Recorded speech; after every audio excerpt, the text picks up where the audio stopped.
Hello, everyone. Welcome to the show, and let's welcome our special guest, Danielle, aka Penny Dreadful. Last time you were here on the channel is when we did Frankenstein, and that was like last October. Yeah. Last Halloween. It's good to see you guys again. Yeah, you too.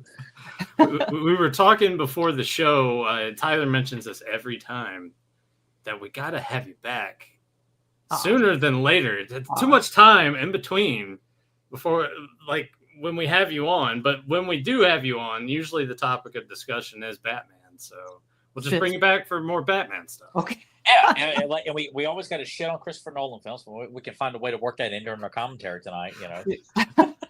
Do we have to? No, we don't. I'm just thinking about the others. Like, you know what? We always have Ron. We just like to slam Christopher Nolan and his shitty Batman films. Like, it's tradition. As it should be. Yeah. But I mean, I feel like there's so many Batman topics we could always talk about because we've yet to talk about the '60s Batman show. I was just telling Nathan before you guys, like, I'm gonna do that tomorrow. I'm just gonna binge watch a bunch of '60s Batman shows. Like, I just hadn't done it in a long time. Oh, so. Nice, awesome! I have the Blu-ray set, which is gorgeous, and I gotta jump into that again at some point. Yeah, I'm just in the mood to watch some hot Julie Newmar and some Cesar Romero and Frank Gorshin. You know, I had such a crush on her as a kid. Oh my god! Yvonne Craig. What's actually no, I thought she was hot too. But I was Julie Newmar. Julie Newmar was what I was crazy about. Awesome. Oh my god! I met her once at a Rhode Island Comic Con, and holy shit, what was that like? Oh, she's awesome. She was just total pro, so classy, and just like such a presence when you go to talk to her. And she was so nice, like really friendly. And I got her autograph for Magoo. Actually, I wanted, because he wasn't there, he didn't get to meet her. So, but she was really cool, super nice lady, and is super cool. She's still with us, thankfully. I'm so glad to know that too. We got to meet Adam West and Burt Ward. How was that? That Adam West was cool as shit. Like it was, we were pretty much felt pressured. Get your autograph and get the fuck out of here. You know, that was the whole thing. They, if I remember correctly, it was Adam West and then Burt Ward, right? Yeah. The way they had him see. So when you're walking towards the table, Adam West is to your right, and then Burt is to your left. And of course, decently long line, but they had, if I remember correctly, Tyler, they had like 2 or 3 people that were just there. Once you're at one point, they're just shuffling you along, trying to make it as quick as possible. Yeah, they wanted to get your whatever it is you're going to have signed in advance, and you couldn't do quotes or anything like that. It was just pretty much, you know. So I had him sign a full size movie poster. So jealous of that. And the Batman mask. That was released by Mattel, I think. So super cool. I had them, both of them on display in the other room in there. That's awesome. That's so cool. I met Kevin Conroy too. If you guys met him. Oh yeah, we met Kevin. Yeah, that was he was the late great Kevin Conroy. He was really cool. Yeah. Yeah, I felt like I didn't ask him a very great question either. Like, God, I just wasted my opportunity talking to him. And what did you ask him? I just asked him, like, you know, the challenge of playing older Bruce Wayne versus younger Bruce Wayne. Like, I couldn't come up with anything. Like, it was just, oh my God, there he is, and he's so big. I couldn't get over how tall he was, but it was just like, oh my God, like it's just one of those, like, I just felt stupid at that moment, just couldn't come up with anything. I'm usually so excited to have something specific to get them to engage for that. No, I mean, he's playing. I think that's a good question to ask an actor, because he's playing the same character at different ages. I bet he appreciated that. Yeah. He was very, very polite and very cool about it. Like, oh my God, we just met Batman, and he sounds just like him. It's amazing. I think I told this story where, like, when I was waiting in line to meet him, because I usually go to these cons and do Penny, but I was like, and I would be at my table, but I was like, I have to go meet Kevin Conroy. So I'm waiting in line, and there were these 2 guys that were in front of me, and one was dressed as Batman and one was dressed as Robin, and the guy who was dressed as Robin had to go to the bathroom. And the line kept moving along, and finally Batman got the guy dressed as Batman got to the front. He's like, my friend is dressed as Robin, and he was going to be in the picture. And then you see Robin starting to walk, and Kevin Conroy stands up and totally in the Batman voice yells, "Robin, get your ass over here!" Oh man! And everybody cheered in the line. They were like loving it. He was great. I just imagine I imagine that Robin was probably like had to take a shit or something. Was just like trying to go as quickly as they could. It's like, oh, I got to get back in line. Oh, the oh man! But speaking of Kevin Conroy, and we mentioned that when he's brought up Mask Phantasm poster that I had him sign, like hangs right here to the right of me. Like this is a poster that will never leave this office. Actually, I think all the ones that I've got, all the folded posters and such, I've gotten signed. Especially the Fright Night poster; those will never leave the office. I'll never replace them with anything. Yeah, who did you have sign your Fright Night poster? Oh, Tyler. Tyler actually got more of them than I did. Yeah, we got damn near the entire cast except Brian McDowell. Yeah, we met Chris Renan twice, so he signed mine twice. Stephen Jeffers, we met him twice, so he signed mine twice, and we got William Ragsdale, Amanda Beers, Billy Cole, the actor who played Billy Cole, and then the guy who played Lieutenant Hendricks, I think is his name, the police officer. So that was pretty much everybody that we got to meet. Yeah. Oh, so cool! That's awesome. Yeah. That was pretty. The first time we met Chris was unbelievable. Like we ran into him in an elevator, like before the convention started, and we're like, he's just wearing like this plaid button-down shirt with a salad, and he's just like, oh my God, Jerry Dandridge. You're the reason we're here. Yeah, that's awesome. That's so cool. He was like, "So where are you guys from Radford?" Like, I've been to Radford. Like, it was just, he knows where we've been. If I had panties, I would have thrown them at him and screamed like a Beatles fan or something like that. That's awesome. And then it's amazing. His hotel room was only like 2 rooms down from us. Right, I forgot. They're like, Jerry Dandridge is next door. So I have to tell you, so tomorrow, the day after, today is Friday. So Sunday, there's this really cool toy store here that opened up where I live in New Bedford called Kojo's Toy World, and they have a ton of stuff in there. It's mostly a lot of wrestling figures because the guy who owns it, his cousin is a pro wrestler, Teddy Goods. So he has like a lot of wrestling stuff in there and other stuff too. But they're doing this toy drive on Sunday, so I'm participating in the toy drive as Penny. For the toy drive for kids. So, but I went down there the other day and I sold him some monster stuff that I had. But I also donated something. I was wondering if Joe was going to be here because I donated. Finally, I let go of Piss Blender Skeletor, and I gave it to the guy. He's like, "What is?" I said, "I'll send you a video. It will explain everything." I mean, you watch the video, and then he messages me after he watches it. He says, "That was hilarious. You are a natural heel." only when it comes to newer Master Universe stuff. But you had mentioned that you had sold something at this shop. Was this to kind of reimburse yourself for the massive amount of money that you spent on this newly acquired collection? Yes. Yeah. So I went completely insane, and I used to, back in the Kenner days, I used to collect the Batman the Animated Series line. You guys collected that too, right? I think I did dabble in it. So I was more bothered because the articulation, like you couldn't bend their knees or their arms. Yeah, it was it was like 5 points. Yep. Yeah. I had all of those, not the variants, just like all the main characters. But I sold those a long time ago. But then when DC Collectibles started releasing Batman Animated, I was like, oh, I want to collect these, but I resisted. And then McFarlane is putting them out now, and I was like, I want to get these. But then I looked at it, and I don't like the cell shading on the McFarlane figures. I'm not a fan of the look. The paint on them is just not as good as the DC Collectibles. And I'm comparing pictures, and like, there's no comparison. The DC Collectibles one, Batman animated paint jobs are great. So I was like, I got, once you get like that fixation, you got to get it. So I went. Oh, yeah. And I joined like a collector group on Facebook, and I'm looking at all these pictures, and that was probably the worst thing I could do because it just made me want them even more. You're foaming at the mouth about it. Oh my God. Yeah. So I found this guy. I looked on eBay randomly, and this guy was selling a lot of 42 DC Collectibles Batman the Animated Series figures. He had like almost all of them in the lot. And I was looking at it, I was like, oh, it'd be really easy to get the ones I'm missing. All right. I was like, yeah, that's it. I pulled the trigger. I bought the whole lot, which was, I spent an obscene amount of money to buy. I was going to ask, are you willing to disclose that information? Yeah. Well, you'll never look at me the same way.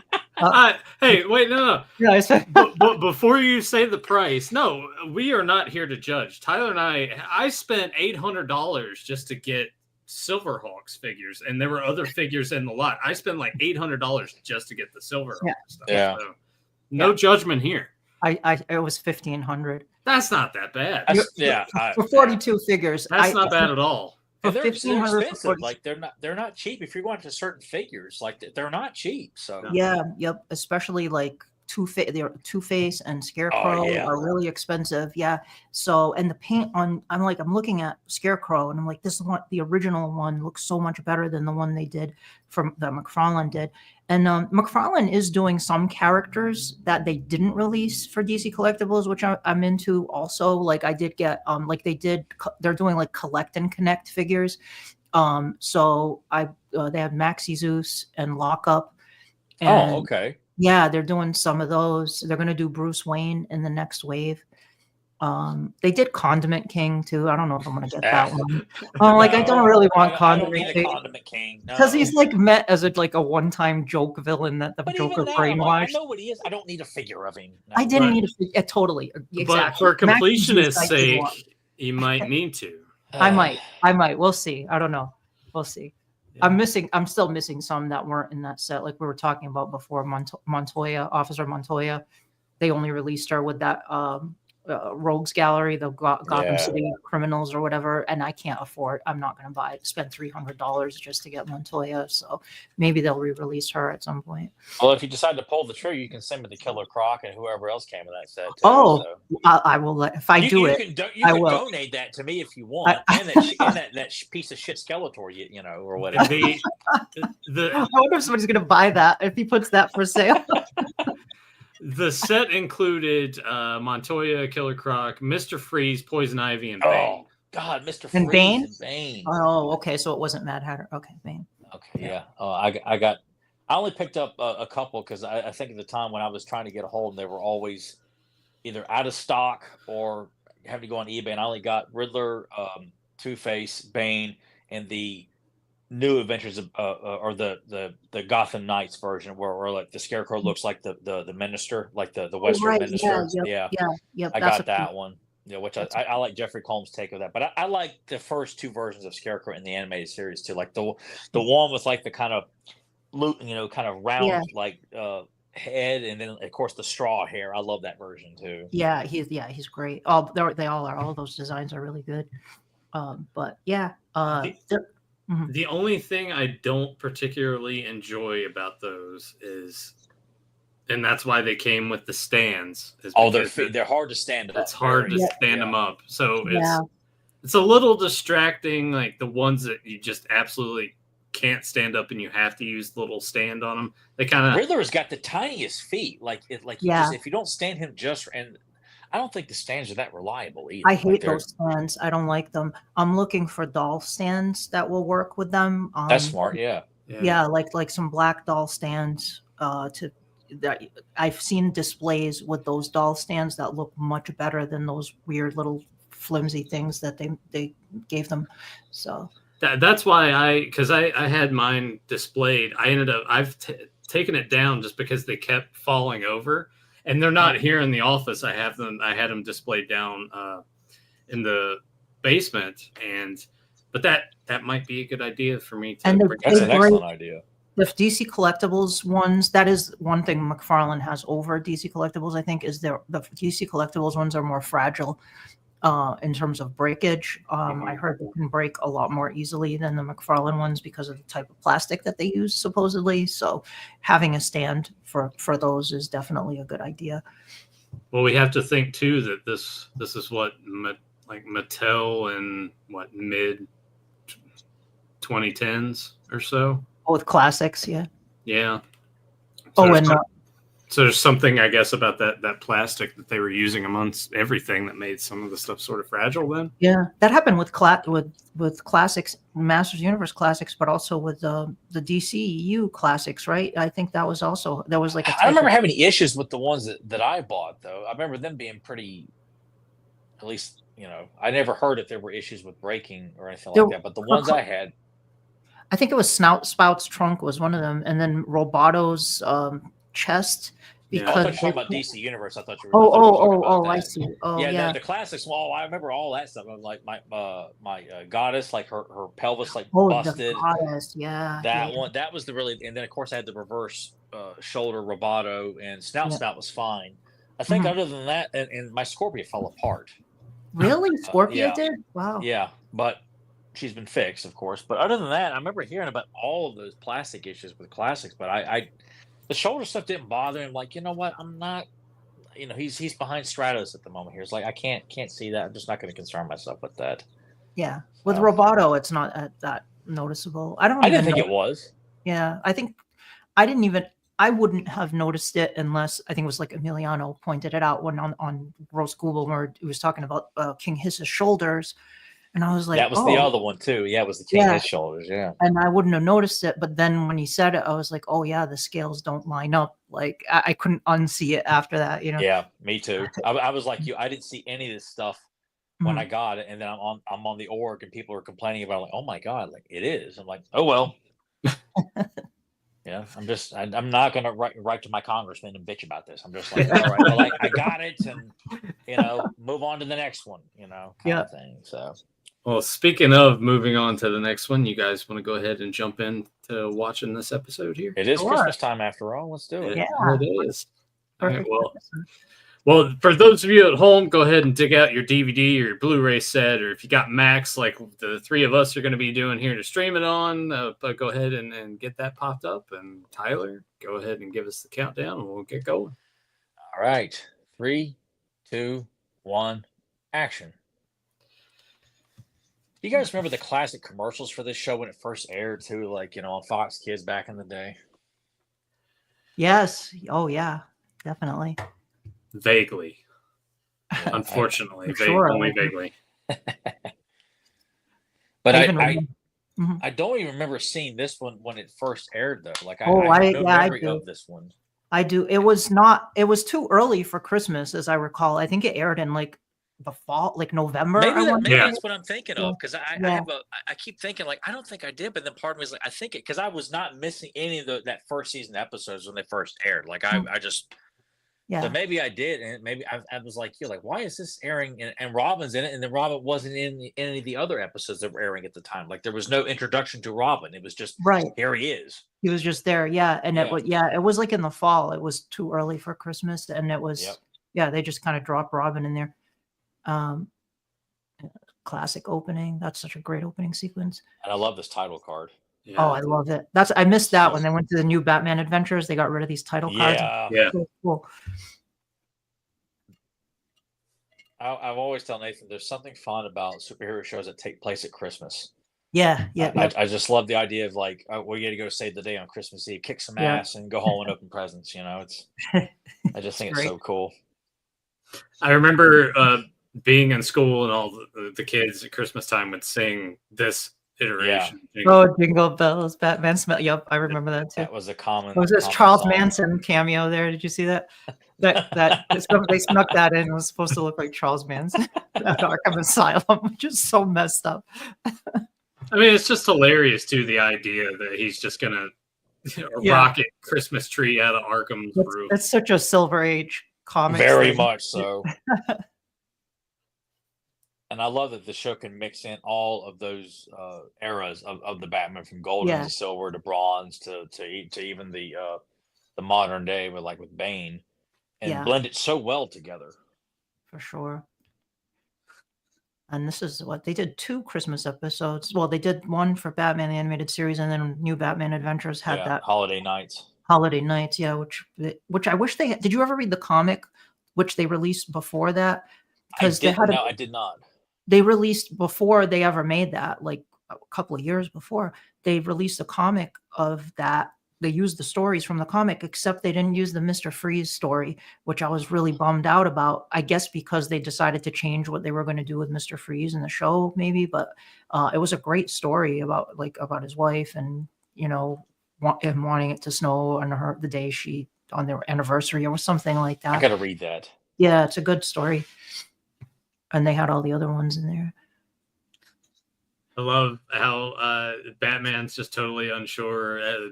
Joker's up to something. I know it. Oh, all right. Well, let's go look. Yeah. And we get the saxophone.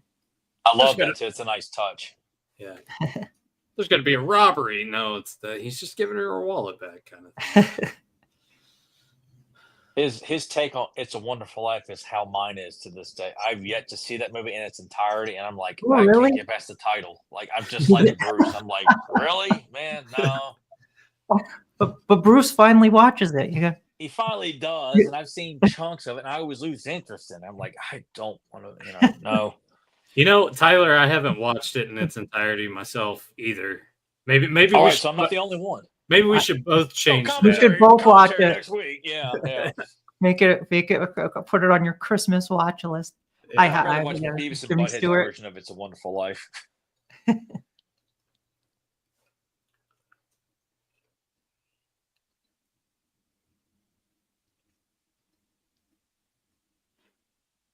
we go. I can't imagine like eating dinner at the lawn. It always makes me think of the scene in Batman '89. Yeah, with him and Vicky. Yeah. I love that scene. It just seems so ridiculous that you would. That's where you would want to eat dinner all the time. But I like that touch about Bruce in that movie too, because of how awkward he is. Like, he doesn't date that much, so like this is where what he thinks they would have dinner in this very long, empty room. Totally. Yeah. I get the vibe that this version of Bruce Wayne is a little bit more sociable. Even in his own surroundings, like he's a little bit more talkative and. Yep. Joker, yeah. With his Perry Como sweater. And it's so easy to notice, like, how, and it's not a knock, but it's like how unpolished Joker looks in this episode compared to further episodes. Yeah, he's a little more streamlined in his outfit and his animated features and things like that. Yeah. I just feel like but it's still great. I mean, I love it to death. Sure. I think it was ACOM animated. There had like a couple of animation studios, and one was better than the other, like Dong Yang, I think, and I think it was an ACOM one. Some of the animation, it depends which studio is animating it, but I love this. It's fine with me. Oh yeah, I can't say there's like an episode, oh my god, I can't watch that. It's just bad. Yeah. Like it's always quality. Yeah. For sure. So the question I have too is I get conflicting information when you look up between Wikipedia and then what they have on other websites. So Wikipedia is stating that this is episode 2 of season 1, and yet everyone else is saying it's the 38th episode of season 1. Yeah, which is bullshit. Why is that? I think it's because it was the second one animated, maybe that's I think it was one of the earliest ones animated. I think even Bruce Timm and gang have even said that was one of the first ones they ever it's just so weird then that should be more in line with season 1, episode 2, instead of pushing it to 38. Because as Tyler mentioned, like the animation with Joker here is very rough compared to it's a very but if you watch episodes like On Leather Wings and Cat in the Claw, I mean I don't know, I need to go back and watch Cat in the Claw. It's been a while since I've watched that one, but in fact, this is one of the episodes that was originally voiced for the Joker by Tim Curry. Tim Curry, yeah. Because I think he recorded the voiceover for a few episodes, and this was one of them that he recorded the voice for. I think I dropped that. I feel like I heard a sample of it, but I wasn't as impressed. There is one on YouTube. Yeah, there's this. Okay, yeah. And I love Tim Curry in everything, Me but too. they made the right. I think they made the right call. I do too. He didn't work as the Joker for some reason, and Mark Hamill worked as the Joker. He was just absolutely brilliant, iconic, And I love Tim Curry in everything. Like, he elevates any film he's in. No matter what it is, even if it's a small role and he's just playing a guy, it's still it's Tim Curry. Like him in Home Alone 2, or or. I wish they had given him. I wish they'd given him another villain to play, like a different character, like a different member of the Rogues Gallery. I still wish they had kept him as just a different character. Oh, he'd have been great he could have worked as somebody else. I wouldn't know who, but and because I look at everybody from God, now I'm drawing nothing but giant blanks here. John Glover is the Riddler, which I love to have seen him play a live action Riddler, because I love John Glover in anything he's in. totally. Yep. This is hilarious. Yeah. Yeah.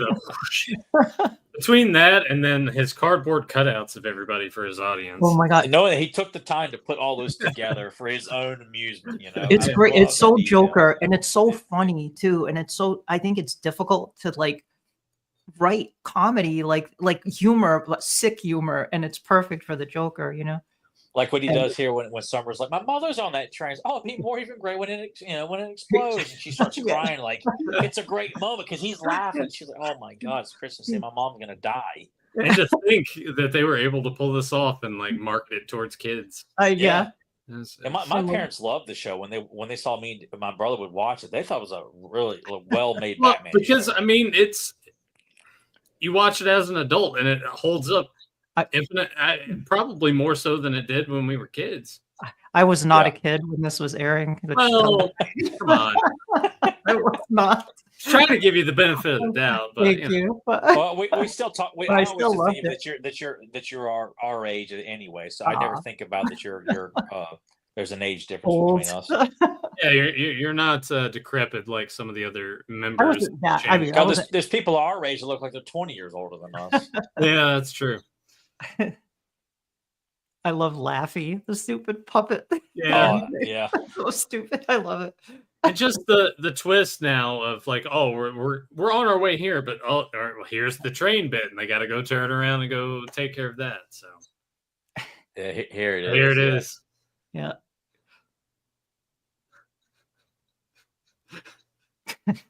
And just a close on her face, like it's such a nice touch. I wonder why they had Summer Gleason as a character instead of Vicky Vale. Oh well! Oh my God! I'm surprised they didn't because of but they brought Selena Kyle in and they made her a blonde, and the Penguin looks much like Danny DeVito's version or very similar. I'm surprised Vicky Vale did not show up. Yeah, that's an excellent point. I wish they had thought. I wonder if they even thought about that. I don't know. Like a random love interest throughout the show, because Bruce always he'll have those random women that will show up, like that one in like I think it's like the Joker's Wild episode. She also shows up in Mask of the Phantasm. I can't remember what her name is. She throws wine in his face in Mask of the Phantasm. Oh, it's not Veronica Vreeland, is it? No, that's it. That's Veronica Vreeland. Yeah. She was. I love the was it the penguins where they like all play him and make him think he's welcome in the high society. Oh yes, they're all assholes. Which I've been meaning to sit down and read some better Penguin stories, because he has always been like towards the bottom of the barrel. For me really? I love the Penguin. I love the Penguin. He's so good. Pain and Prejudice is a good. I've heard about that one. That's one I'm like, okay. And since you're recommending it, I got to make sure I sit down and read that one. Good, yeah. And they did this series called Joker's Asylum, which was like focused. The Joker hosted it, and it was about all the different villains. And the Penguin issue was very good too. Of that, it's almost like we could bring you back to the spinner. Yeah, to talk about some those there. Did you guys watch the Penguin series or the HBO series? I have not. Well, I haven't, mainly because like they're not going anywhere with that. It seemed like that whole Batman universe is like, okay, James Gunn's taking over. He's going to screw everything up. There's no purpose for this Robert Pattinson. Oh, it's going to exist on its own. It's. I didn't think I was going to get into it because it's very like Tony Soprano Penguin, but I got sucked in, and by the end, he's the Penguin by the end. But it was good. It was better than I thought. I was kind of crossing my arms. I was like, nah, I don't want to watch this Tony Soprano Penguin, but I gotta say it was pretty good. But Penguin works good as a mob boss though in the comics, though, right? Yeah. Yeah. I'll give it a shot. Matt Reeves, if she's recommending, do you recommend it to us to watch? If you like gangster stuff, like mob, I don't mind it. And I think you'll like it. But then he does gradually become more and more. You see characteristics of the character that from the comics that are actually accurate to the character, but it's presented as this like kind of Brooklyn talking gangster guy kind of. Which when I didn't like the Matt Reeves Batman, but he was one of the shining moments for the movie. He was good. For me. Good. I did like him as that. Yeah. I do like this bit. This plays it just right. And now a word from our sponsors, and it cuts an actual commercial break. Like I Yes, just, I yeah, I love that love touch. that. Yep, yep, that was so good. Yeah, which is something you lose with like streaming and Blu-ray, but Yeah. when it aired on TV, it did do that. Yeah, that was so cool.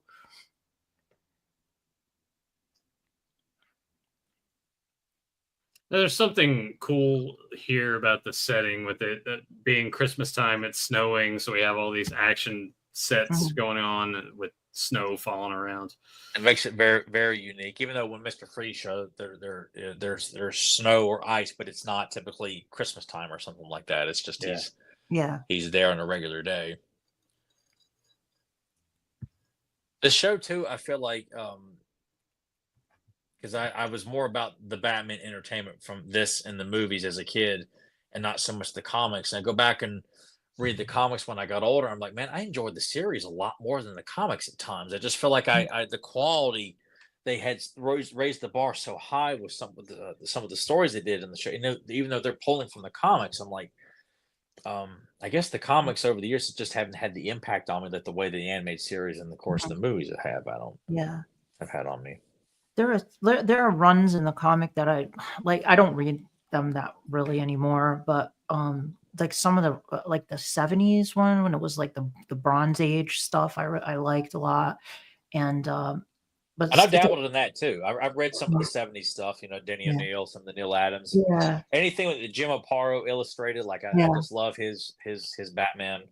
Mhm. But I haven't gotten the new modern like the modern stuff. I've tried to get into it, and I have not been a big fan of that. I tried reading the War of Jokes and Riddles. Was like the Joker versus the Riddler kind of having a gang war, and I was like, that sounds Which kind I of like. awesome. That concept sounds awesome. Yeah. The concept sounded awesome, but then I read it. I was like, I didn't grab me at all. It didn't appeal I to think I me. checked out after Damien was introduced. I'm like, I don't need Batman having a son. I Like, hush. hate Damien. I don't Yeah. like Damien. Like, why?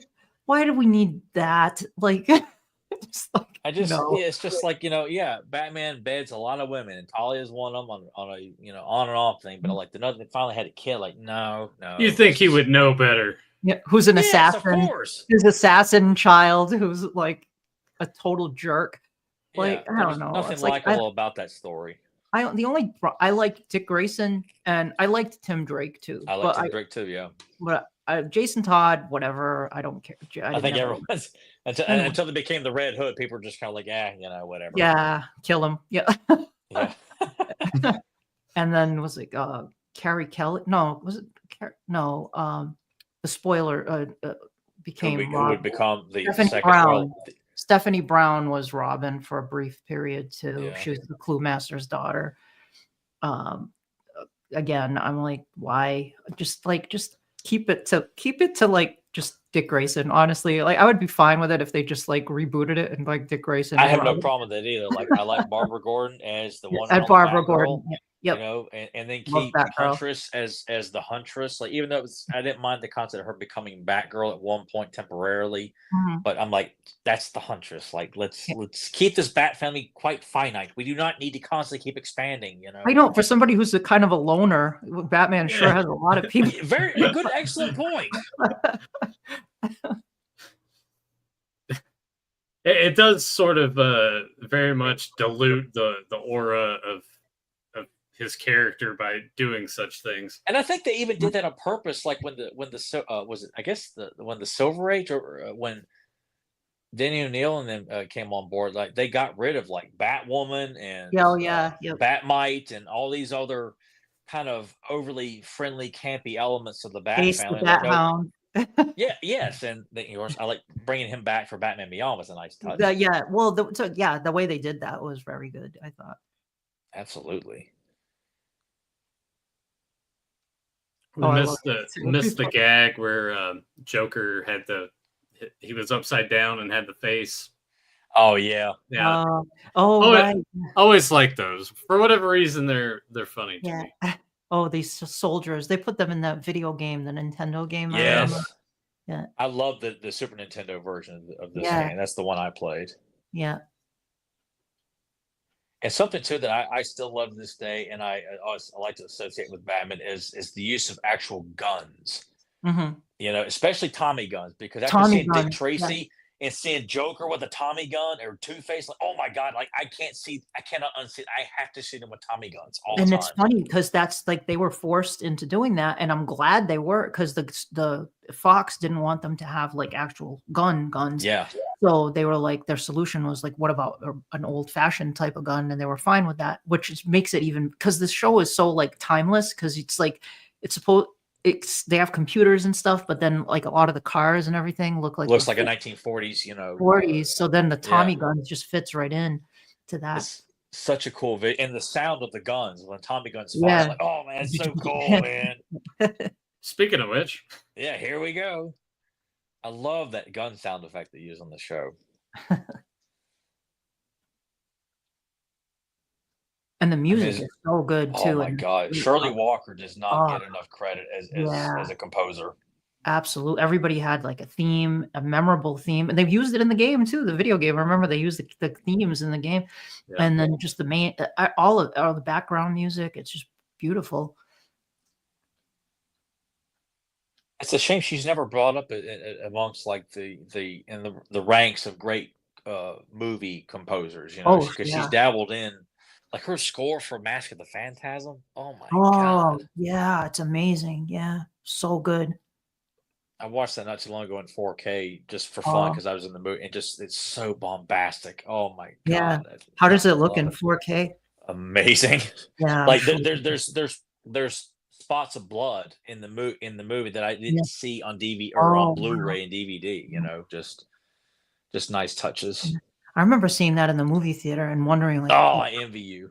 I was like, why aren't there more people in the theater? Like this theater should be packed with people. It wasn't. It was like there were a smattering, of people there, but I was like, this is so good. It was such a great era for Batman stuff because you had the Mike Keaton Batmans going on, and you had the animated series going on. It was just It's such a a good time to be a Batman fan. yeah. I remember when they announced it was coming out Christmas time, like the movie theaters are closed Christmas. That makes no sense to me. Yeah, I had no idea. that was probably a bad timing decision too. Like, yeah, maybe releasing that on Christmas wasn't the best idea. Yeah, I remember Mark Hamill said he took his family to go see it when it opened up, and he said there was maybe 2 or 3 other people in the theater. Wow. Yeah, that's a bummer. So But it strong. developed Yeah. then afterwards, though, it like people found it, it's like after the fact, they realized, oh, this is actually Oh, it's amazing. unbelievable. So Yeah. strong of Batman to just jump and catch 3 people. In Yeah, I midair. know, I right? know, yeah. He's got that kind of wingspan that just I love Alright, 89 flashback here. yeah. roller Just skate. takes me back to that part. Oh yeah, that's right. Yeah, yep. I'm sure I bet that was a nod to that. I love Well, that I mean, I they- guess they Joker were Joker very- fell into that when you in the comics too. Yeah. Oh yeah, and I love that. I think they throw in a touch of that too in the Gotham Knights series too. Like there's like I think it's in the Mad Love episode where it's like Harley Quinn's talking about Batman and Joker's confrontations, and he falls into that acid Oh, in yeah. Axis Chemicals. Yeah, yep. Yes, yeah. Oh, here he's finally watching It's a Wonderful Yeah. Life. This is It this is has its moments. inspiration. You guys are gonna watch it now. I love this send off here of Joker in a straight jacket, just singing by himself yeah. on Christmas Eve. There we go. I love that too. It's so messed up and demented. It's It great. is. Oh, and I love that like German expressionist. Yeah, the style of, red, like, red light. and Arkham Asylum. Yeah, yeah. that's perfect. Man. That was Really it. gonna So fly by. episode flew by. Yeah, that's a great show. What a great episode. So much fun. I mean, Tyler's got his bias with Master Universe and everything, but I think Batman the Animated Series is probably the best cartoon of all time.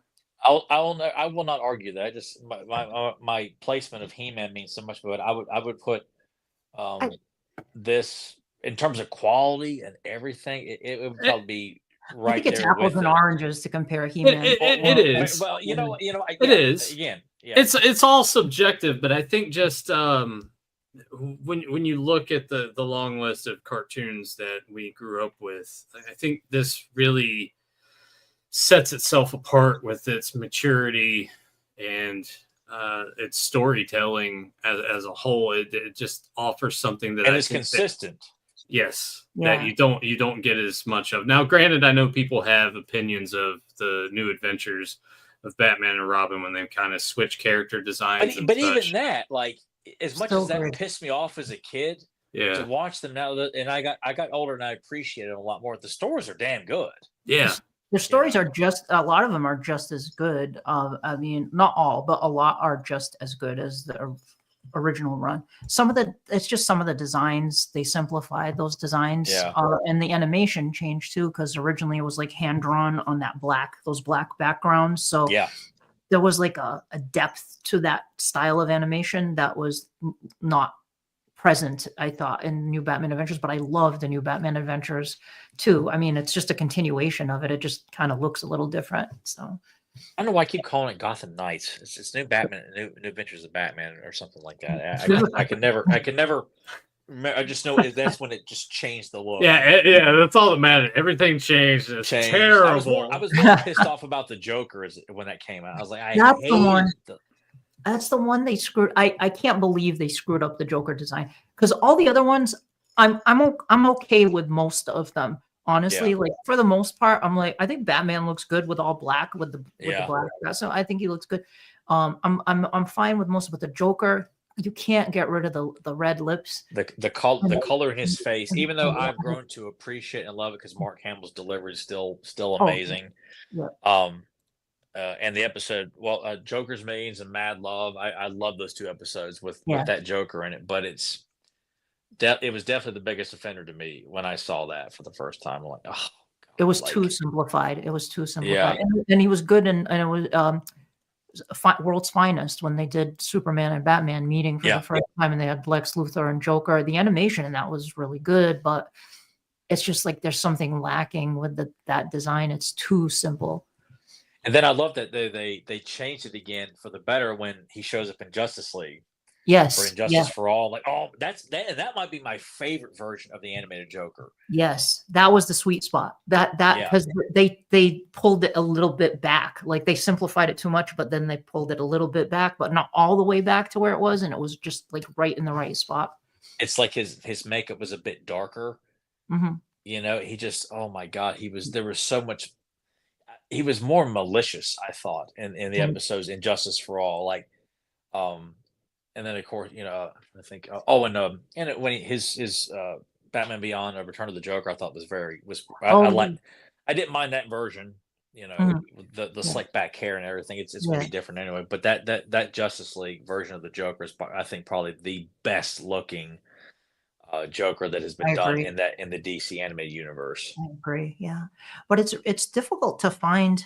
Like I've watched most of the other Batman cartoons except for Beware the Batman. Is that the current one that's on Amazon?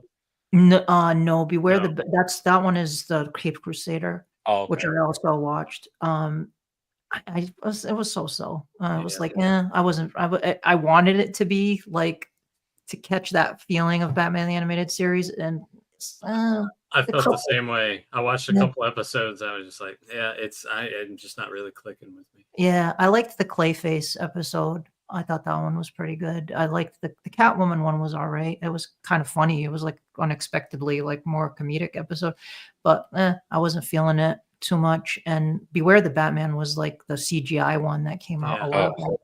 I didn't watch that one. I might at some point. Some of those episodes of the Batman were okay, but nothing ever really reached that level of that. They distilled everything that was cool about the Batman universe into Batman the Animated Series, and that's just like they just seem to have gotten everything right somehow. What is your opinion on Batman Brave and the Bold?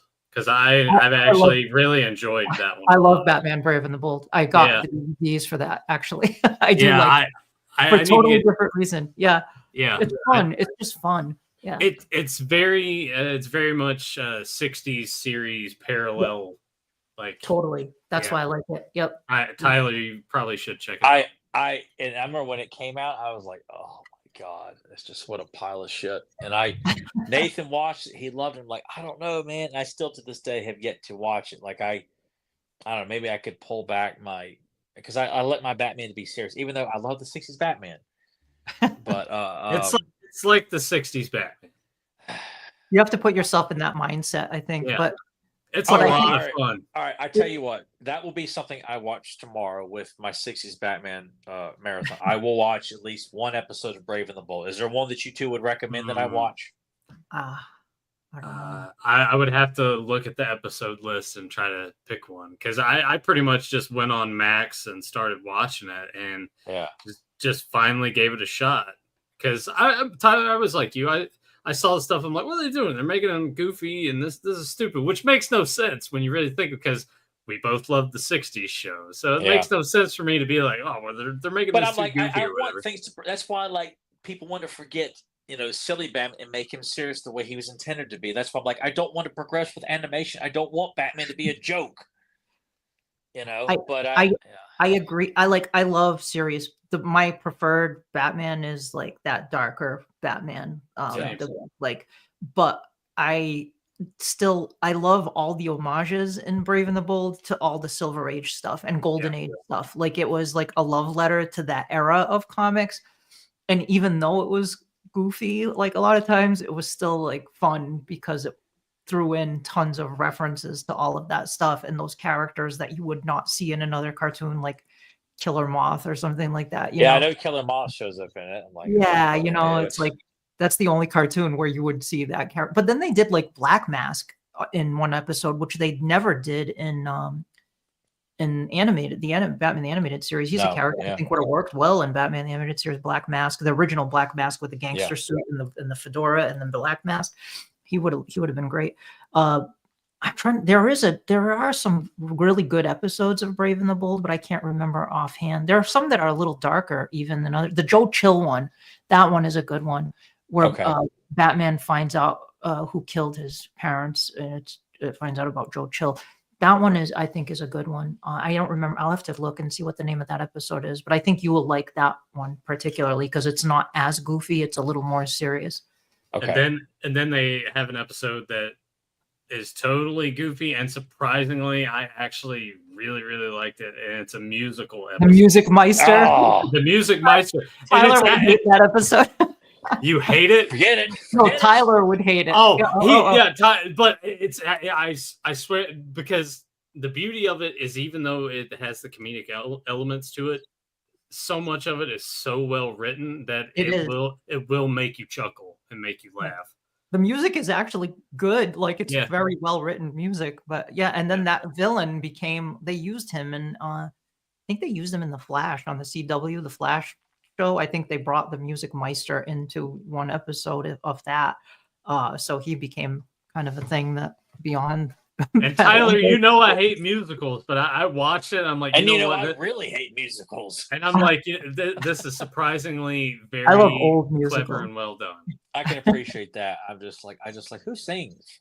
And the other great part about it, Tyler, is the beginning before the credits is always him teaming up with somebody, and there's some little thing going here, and then you get credits, and then you get your main episode. So a lot of it has to do too with the pissing contest between him and Green Arrow, which is a lot of fun. Yeah. Okay. And there's a good, and they had a good. They did have like an open, like a short story in the beginning, then the credits, and then they would do the main episode.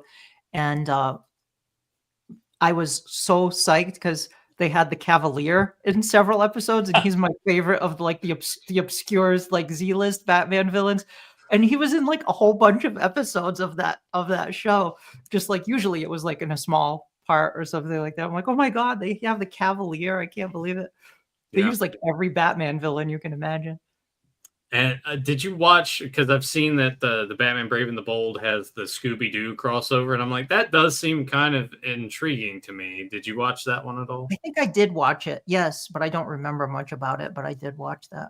Okay. Tyler, just, I don't know, watch a couple episodes and see if you like it. You might not, but he's gonna hate Aquaman. I know he's gonna hate Aquaman. I actually really like Aquaman. I love Aquaman. Outrageous. Let me ask you, how was Green Arrow in the show? He was pretty good.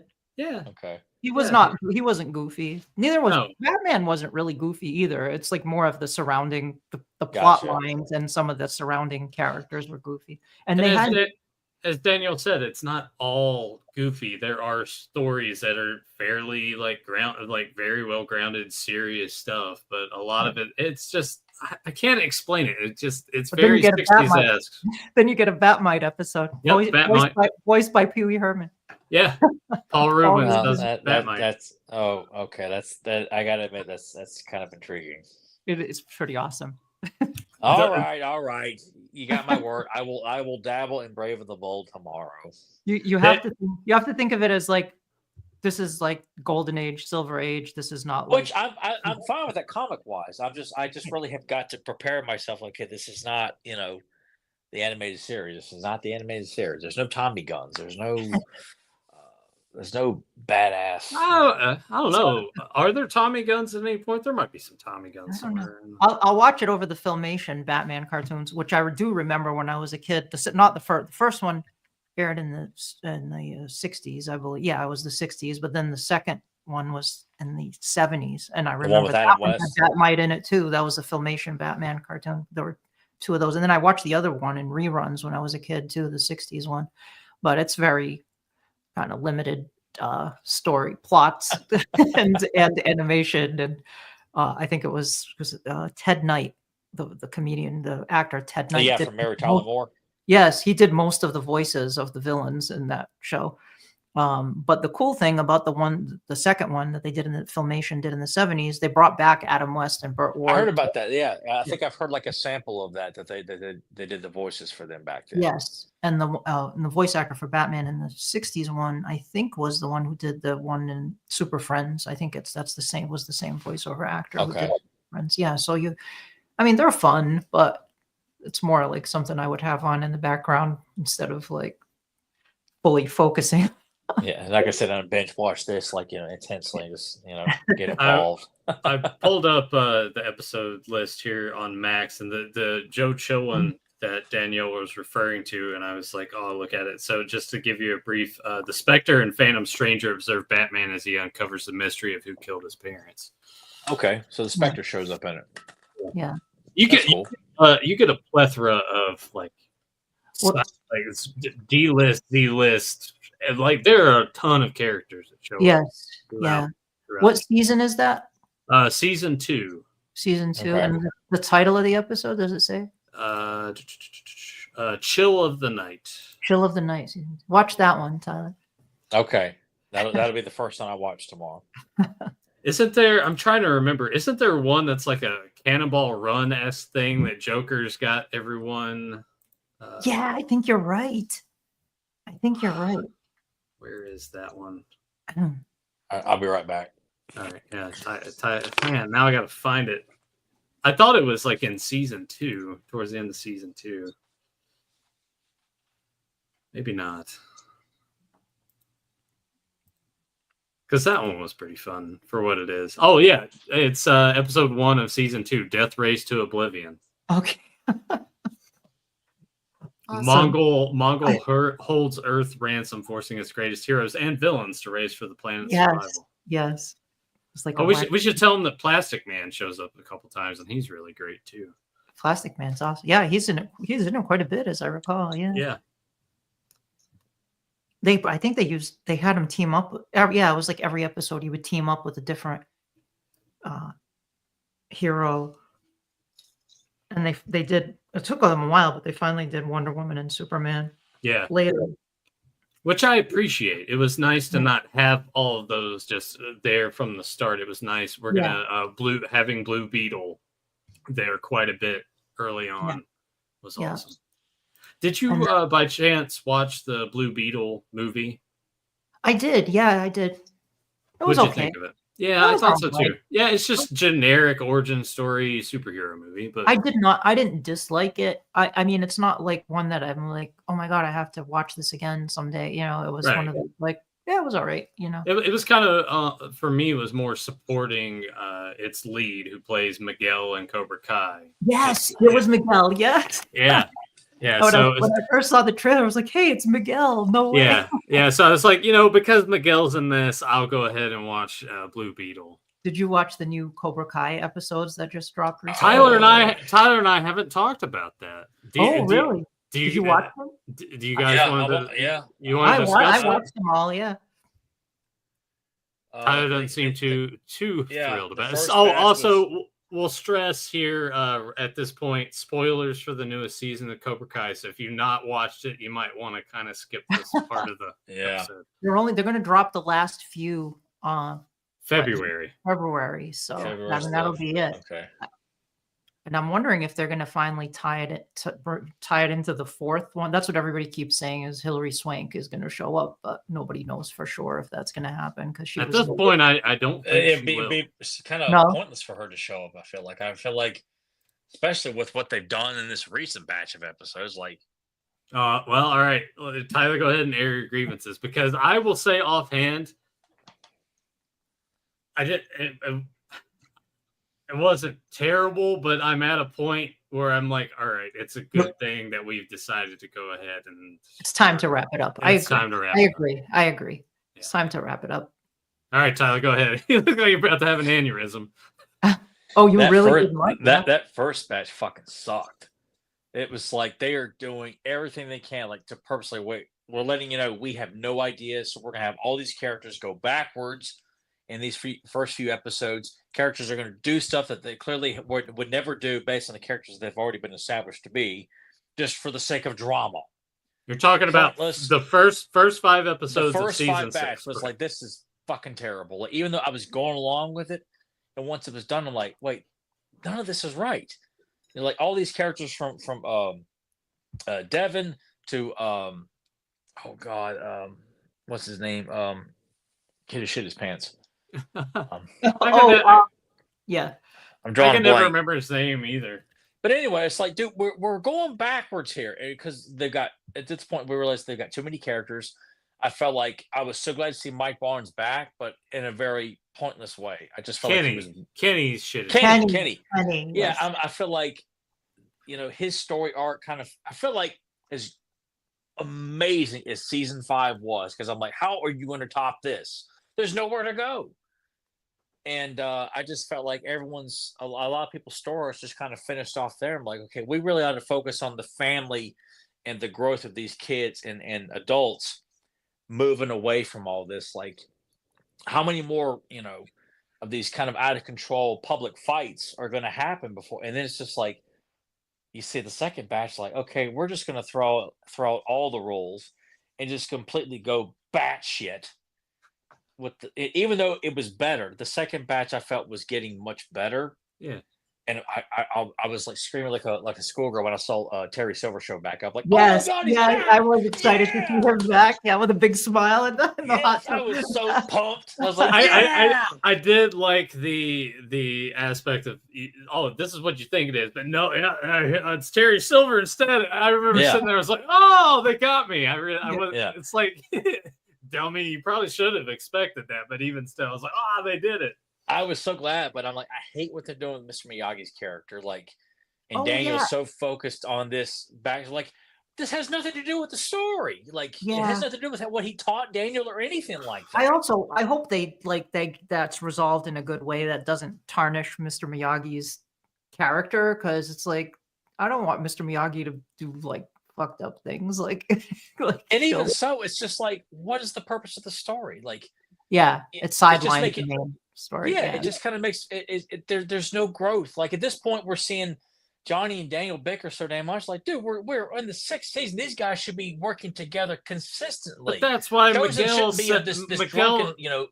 Miguel set them down while they're at the beach. It's like, guys, you gotta get shit together.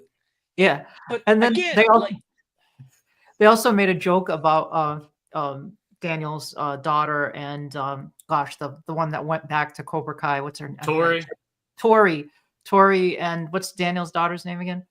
Sam and Tori, and they made a joke about that too, because they were at odds with each other, and like, oh, it's Sam and Tori part 3050.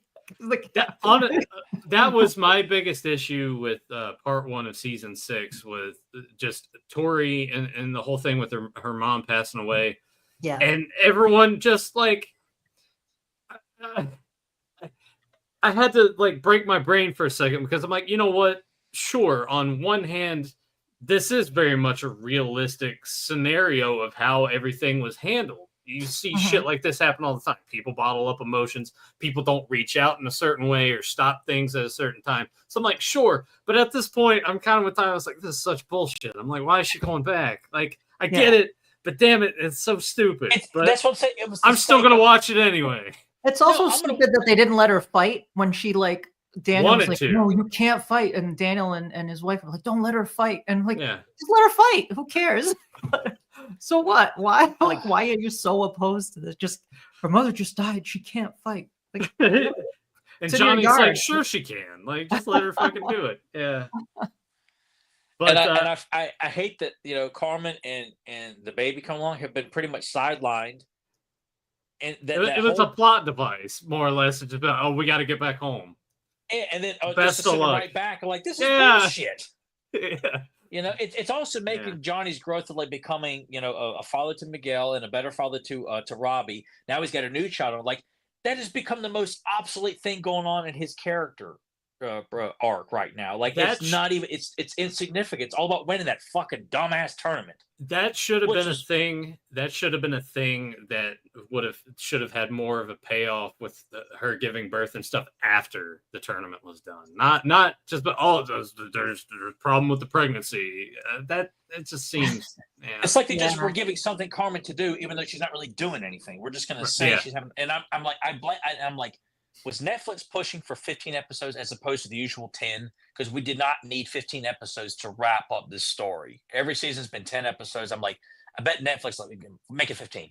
But we don't have an idea. They didn't need to drag it out. They should have just season 6, 10 episodes, one date. Here it is. It's done.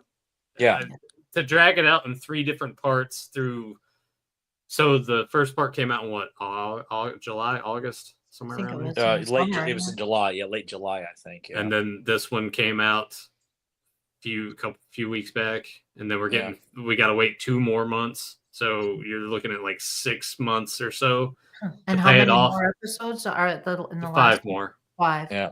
Well, maybe they'll pull it together in the last 5, but yeah, I agree. It's definitely the weakest season of the series by far. Because up till now, I think they've all been pretty. They've been out of the park every season. There's not a weak season or like a weak part. Like no. I mean, with... some people would disagree. I've kind of seen some smattering in the chat that people are like, yeah, by season 3, the switching sides thing was getting lame. But I enjoyed it. I won't argue that they rely too much on the kids switching sides all the time. It's pro wrestling 101. You know? Yeah, but I do like. I'm sorry, Danny. Go ahead. Oh no, I'm sorry. I didn't mean to interrupt you. No, I guess I'm just saying, like, I do like how some of these kids that come in as like kind of bad C's are kind of confused, find a side, and then realize that, you know what, that wasn't really the best thing for me. Like, I feel like Robbie's done like the best of that, where he wants to learn from Daniel to get back at his dad, and then realize that Daniel's really good to him. Then eventually he's like, I'll join Cobra Kai because Kreese is taking a liking to me here, and it's just. I feel like he's really the only one where it felt really justified of him switching sides because he's so intertwined with everybody, whereas everyone else just kind of feels like, well, we're giving them something to do, even though I don't feel like it was done poorly. You know, the way, you know, Kenny has jumped sides, Tori keeps jumping around and things like that. And Kreese, they cannot make up their mind. Is this guy going to be a real asshole, or is he supposed to be someone that, you know what, really cares, but like, no, I might kill someone, or I might do this, and I'm like, dude, you can't have it both ways here. Like, you have got to pick a path and stick with it. Yeah. You know, they got him all over the place of like, you're supposed to kind of sympathize. He really cares about Johnny, but then he's going to do all this crazy shit just to get back at Johnny. What kind of surrogate father does that? Yeah.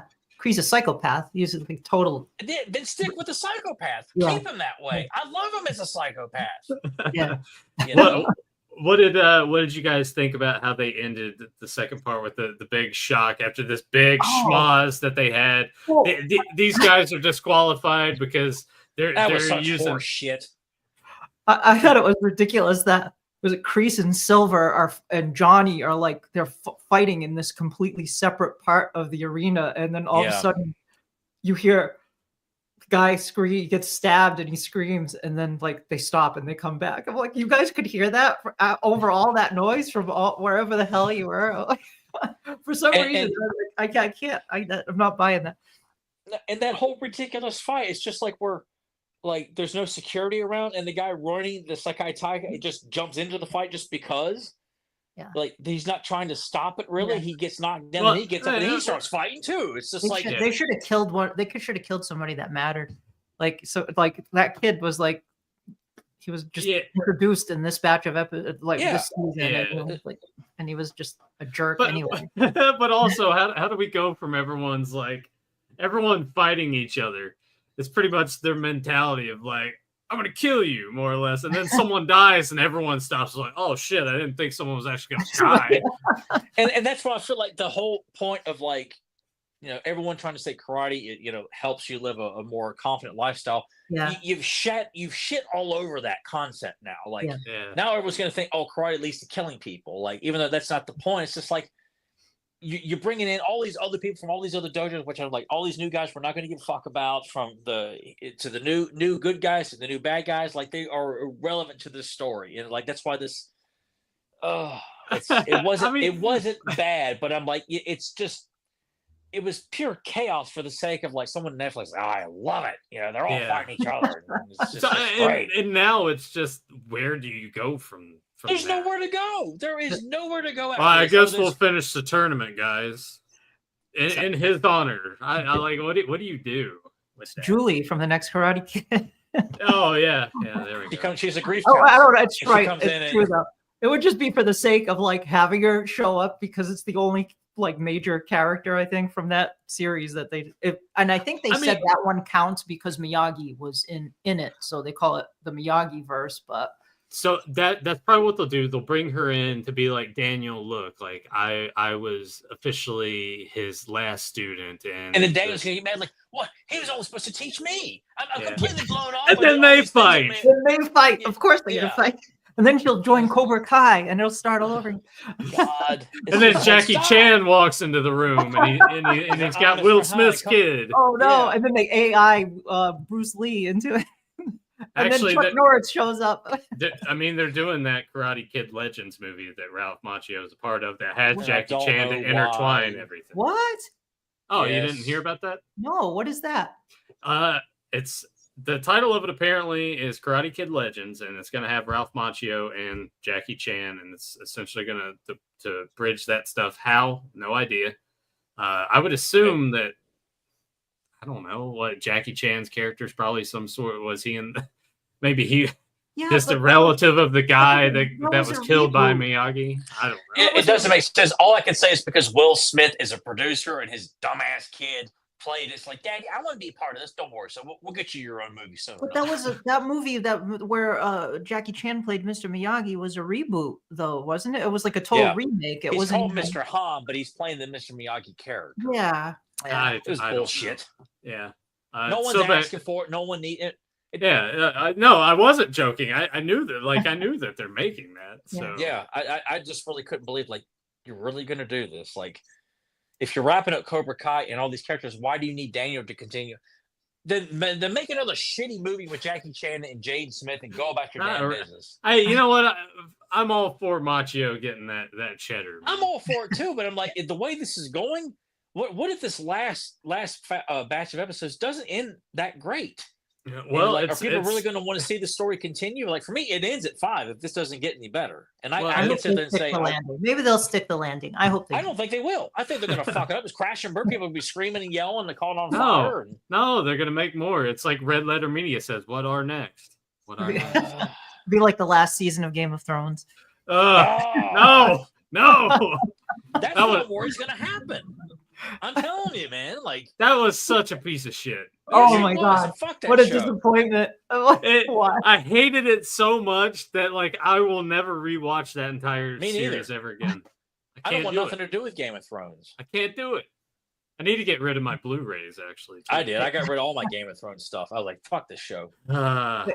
Wasn't it that it was the showmaker's fault, right? Because I think HBO wanted it to be longer. They wanted more episodes, and they wanted it out. They wanted it to end. But it's also George R.R. Martin's fault for not finishing the fucking book too. It's like true.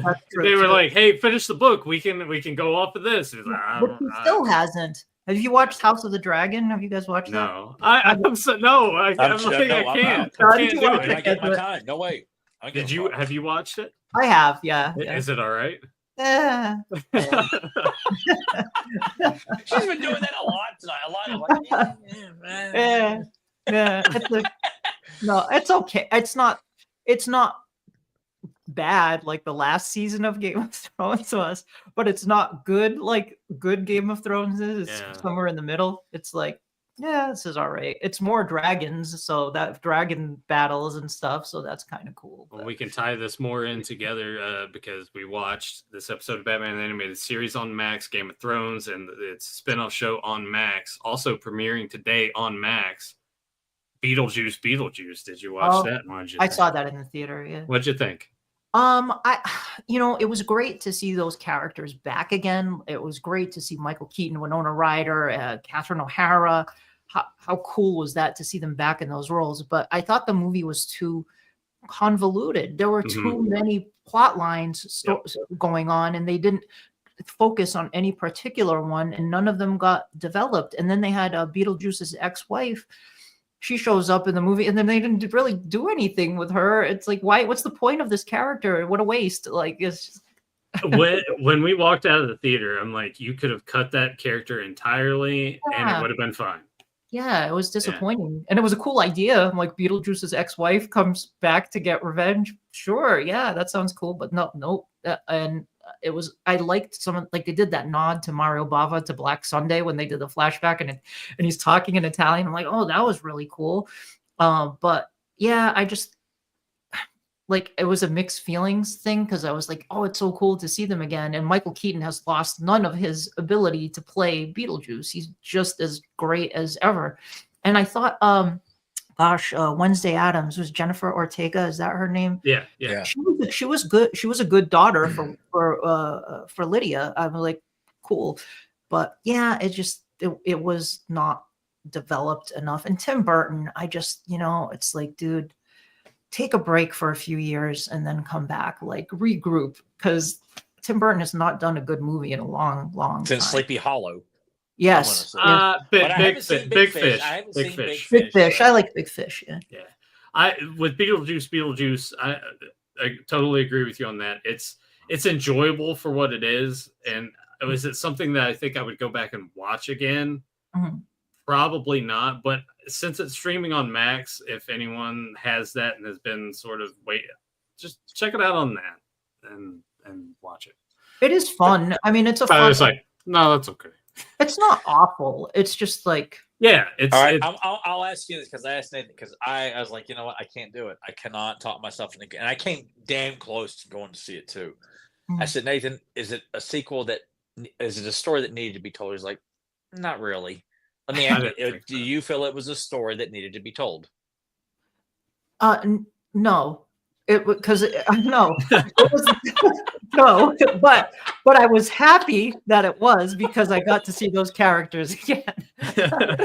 No, it was not a story that needed to be told, but I wanted to see Michael Keaton play Beetlejuice and I wanted Ryder play Lydia. But I'm like, oh God, I just love she looks like no. It wasn't. It was completely unnecessary. They redid a lot of stuff that they did in the first movie, but not as good. Not as good. Well, just some of the summoning of Beetlejuice and finding the little table with the the little diorama thing and some of that. Yeah. But it was great. Catherine O'Hara is hilarious. She's funny always. So it's good to see her play the mother again and Mrs. Dietz. They handled the Jeffrey Jones thing pretty well. I thought. Which I heard they did. Like he's cut in half, right? Like, and he got bitten by a shark. Yeah. Okay.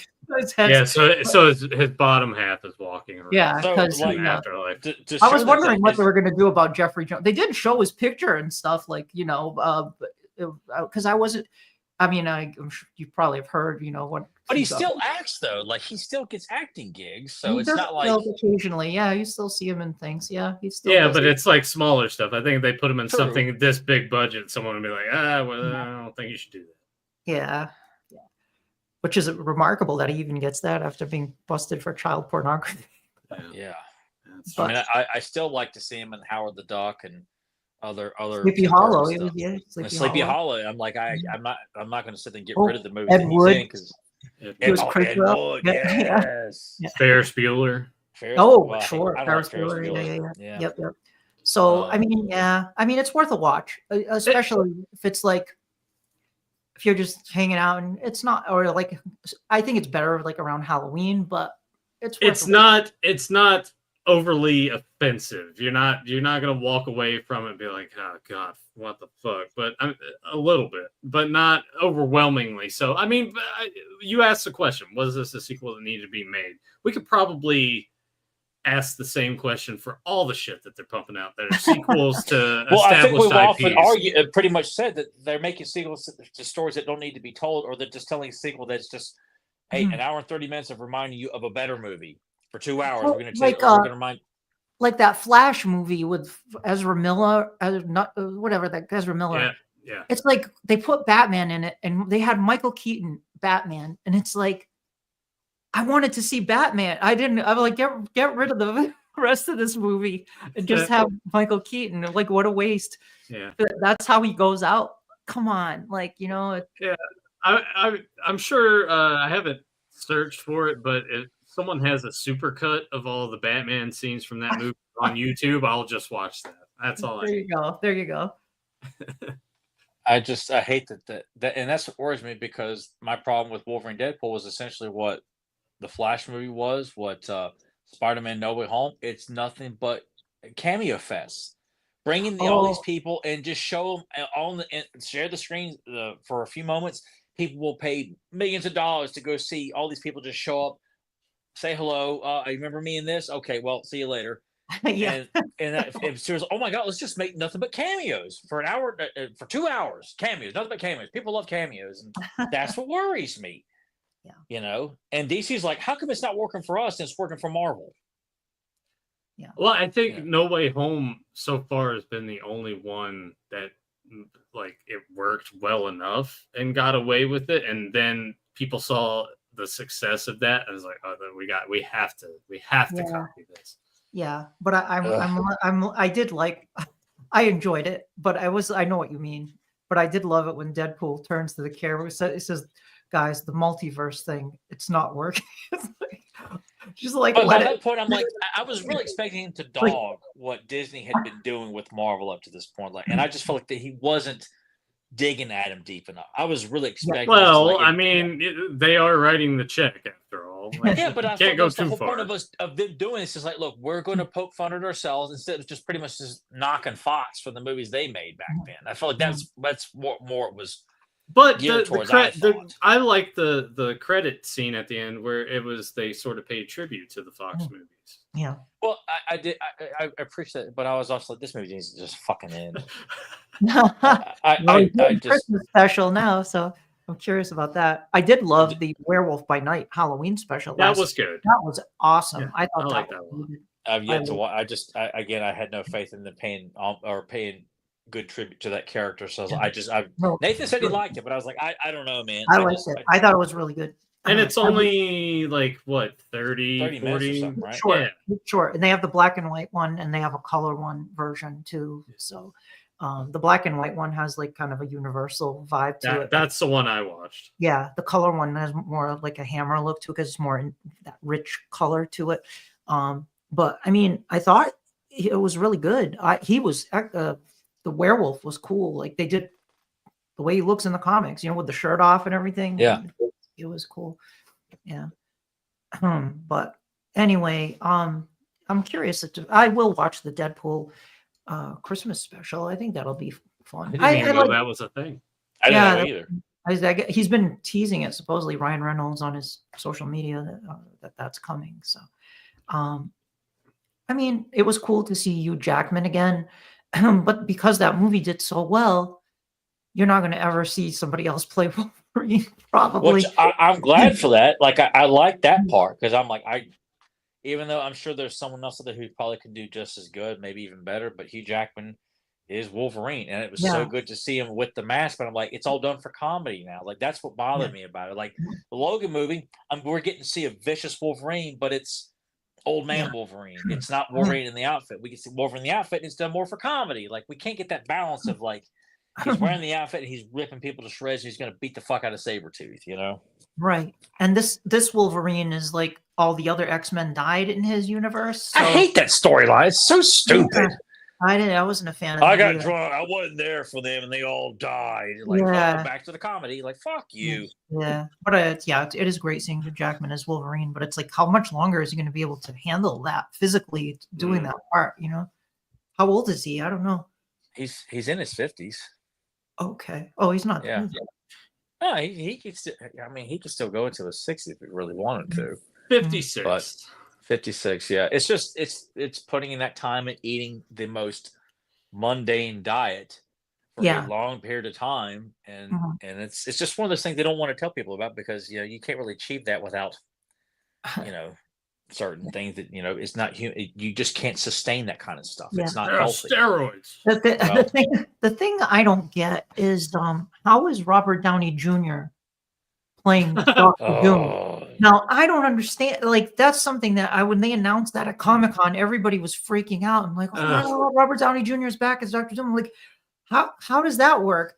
Because I mean, he was Iron Man. It's gonna be some convoluted bullshit about like. It's gonna be some multiverse. That's thing, why. That's why I feel like they're gonna keep still pushing that multiverse bullshit as opposed to no, we like him and we think he'd make a great villain. Let's make him the most dominant villain, much like he was the most dominant hero because of how well it's like. Why not just have the balls and say, you know what, I'm gonna play the villain, straight up cold villain, play Dr. Doom, and I will be the main villain for like this stretch of films. But I don't see them doing that. Period. Is he going to be Victor Von Doom or is he going to be like Tony Stark?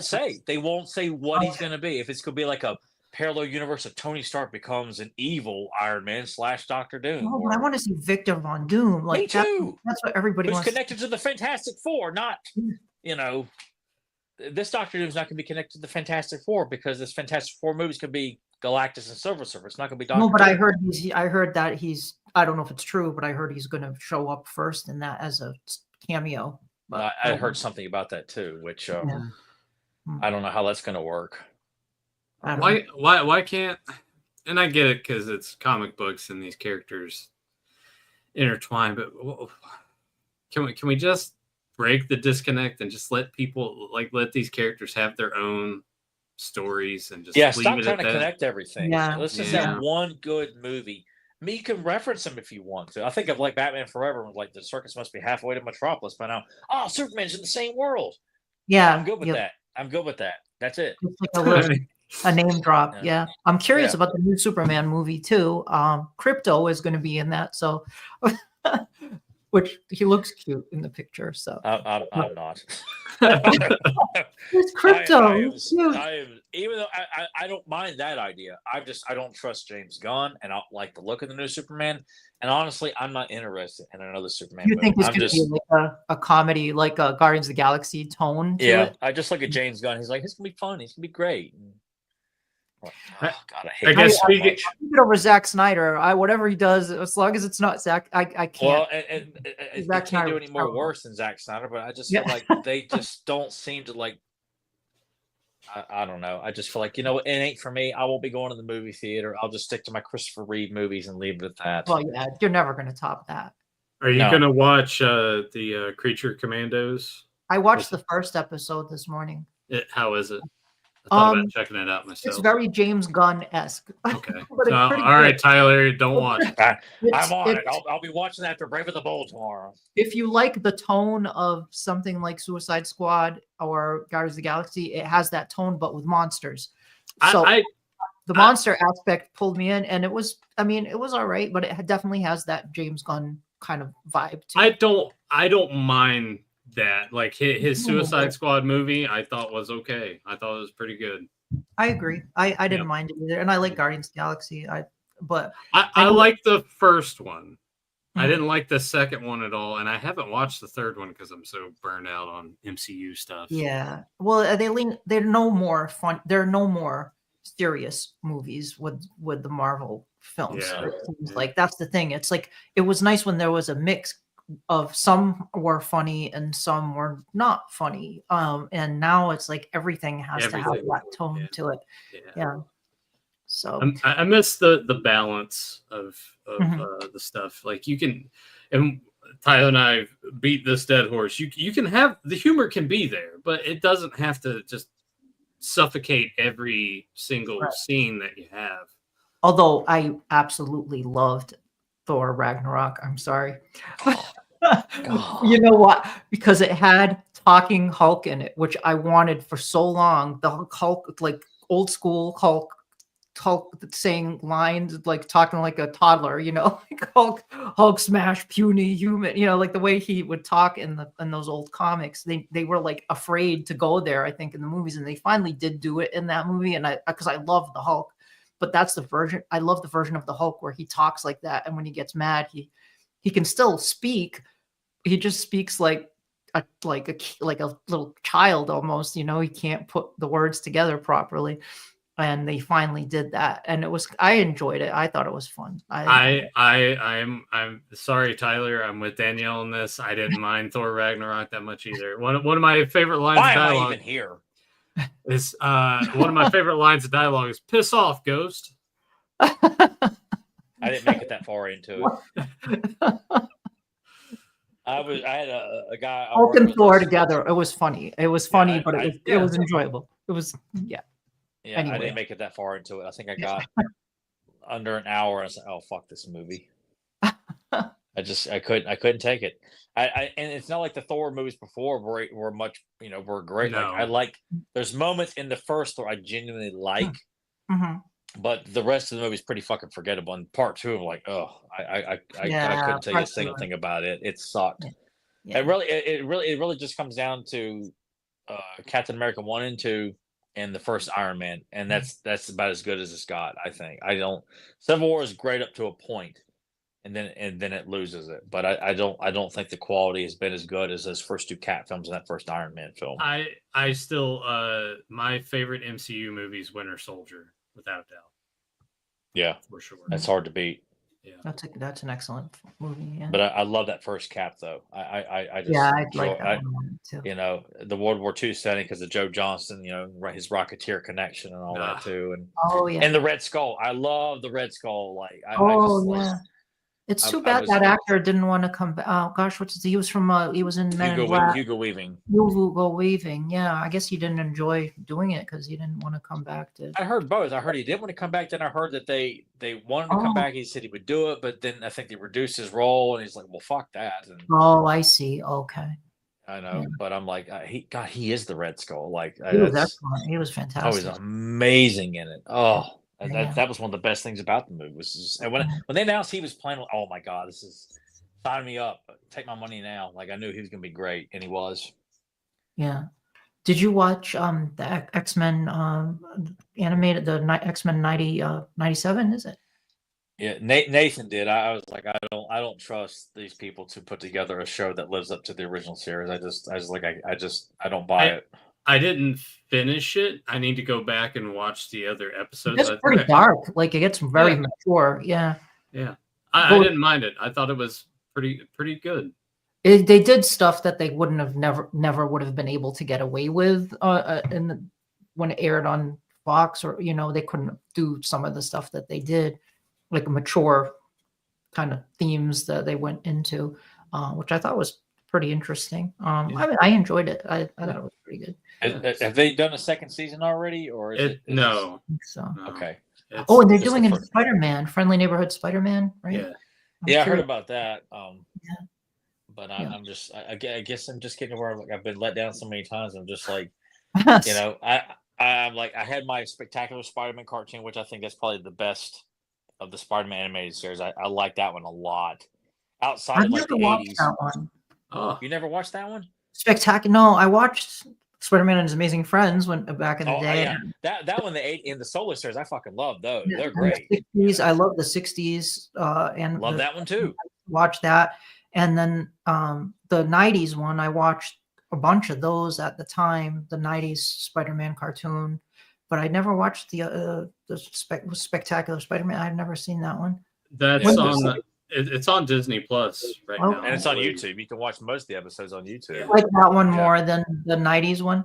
Because I feel like the 90s, even though the animation looks good, I feel like the pacing of the show was so fast. Like the conversations don't flow naturally. The fight scenes are sped up unnecessarily, I think, and a lot of the voice acting is not very good. I know Mark Hamill was Hobgoblin, which he was good. He was very good as Hobgoblin. How did they have Hobgoblin in that before Green Goblin? Because Green Goblin came in later. But did they explain that? Why? No, because when he finally showed up, like it was just like, here he is. I don't remember there being a connection to like Hobgoblin. And honestly, I think when he showed up, I was kind of just checked out already. I was like, I thought the quality of the show, like even I was so excited to see certain characters.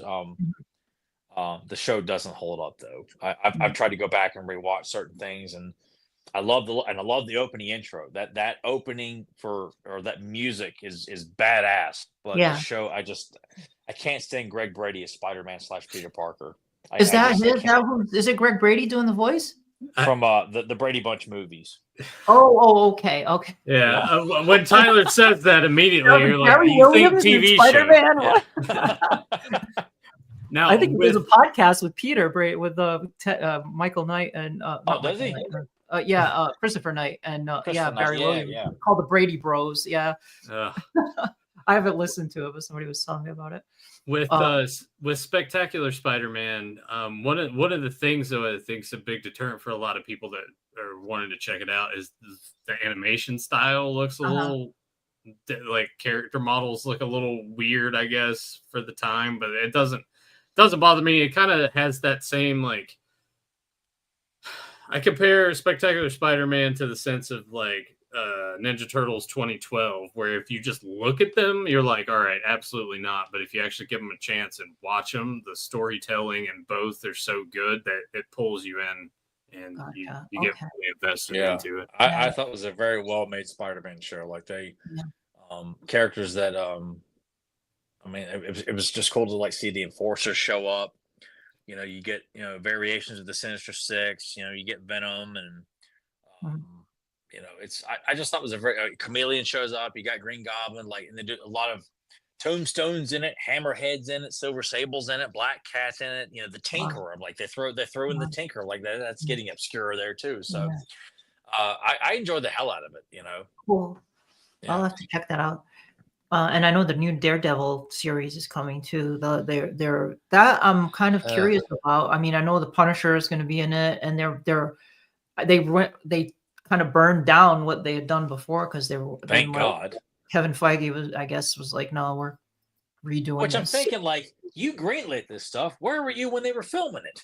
Yeah. You know, like you just let them film the entire season, and you're just like, he was on the movie sets. He wasn't worried about those Netflix shows. I think that's what I think Disney wanted more Marvel stuff because they were making money from it. But then you're spreading everybody too thin. Somebody like Kevin Feige, who's like has in charge of all these things. How can one person manage all of that? So, because they had the movies and like Loki and then She-Hulk and all these other shows that were one after another that they were putting out. So dialing it back and redo. I'm glad I hope it's good. I mean, I hope there was good. Someone did like a fan cam of like a little trailer that they put out, and I sent it to Tyler, and Tyler watched, and it looks promising, but cool.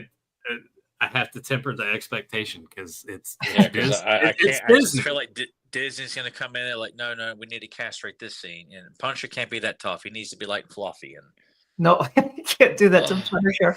Punisher's rated G. Punisher. Yeah, it's like how Punisher was portrayed in the Spider-Man '90s cartoon, where he's wearing a headband and trench coat. Then he goes and has coffee with Aunt May. Oh, right. About Peter. Yeah. It's like, oh my God. That, Punisher would never do that.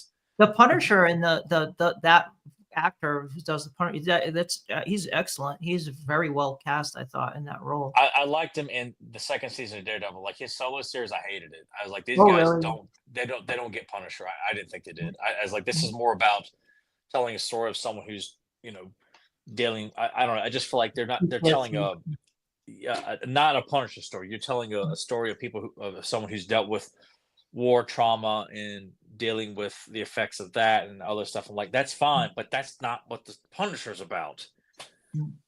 They wrap up his story in the first episode. Like, okay, well, I guess I'll go be a construction worker now. Oh, right. Yeah. It's like that. I'm sorry. Have you read a Punisher comic from the 70s or even today or anywhere? And I was just, and I toughed it out. And I'm like, Jigsaw is just his best buddy. Like, this is bullshit. And he wasn't even that disfigured. That was the thing too. It was like Jigsaw's supposed to look really bad. Like he's supposed to look horrible, but it's like he had a few cuts on his face. I'm like, he's not messed up looking enough to be Jigsaw. I'm just like, if people are like, oh, this is great. I'm like, man, why do I always feel so alienated amongst everybody? I like the actor though. I forgot his name. John Bernthal is a great Punisher. His scene when he walks into the pawn shop in season 2 of Daredevil, I'm like, that's Punisher. I love that scene so much. Yeah. Just when that guy tells him he's got kitty porn, he grabs that bat and beats the fuck out of that owner of that right. pawn Yes, shop. that's right. Oh, I love that scene. Yeah. So cool. Great. And Kingpin, that actor played. Vincent D'Onofrio is Kingpin. He's he's Kingpin. Yeah. So I mean, I'm looking forward to that. I think I'm hopeful that will be good. So, and they're doing a Vision series too, the White Vision. Because remember in WandaVision, I guess at the end, spoilers for that. Yeah. So it's White Vision. I guess they're doing a Vision series for him. And they just did Agatha All Along. I watched that. It was okay. It was fun. It was fun. I know I could do it. It's like Daniel's trying to convince herself that. It was fun. I mean, I like that. That she's funny, that actress, but it was all right. It wasn't like my favorite. I liked WandaVision a lot, but I thought that was really good in dealing with grief and loss and all of that. And you had the big selling point of it going through different eras of television. That was fun. Yeah, that was fun. But as we go through each it was just each phase of Marvel MCU here. I couldn't I didn't watch WandaVision. I watched Hawkeye and I enjoyed that for what it was, and I watched a little bit of She-Hulk and I'm like, I can't do this. It was, I mean, Hawkeye. I was disappointed with how they depicted Kingpin in that. If that's the biggest gripe.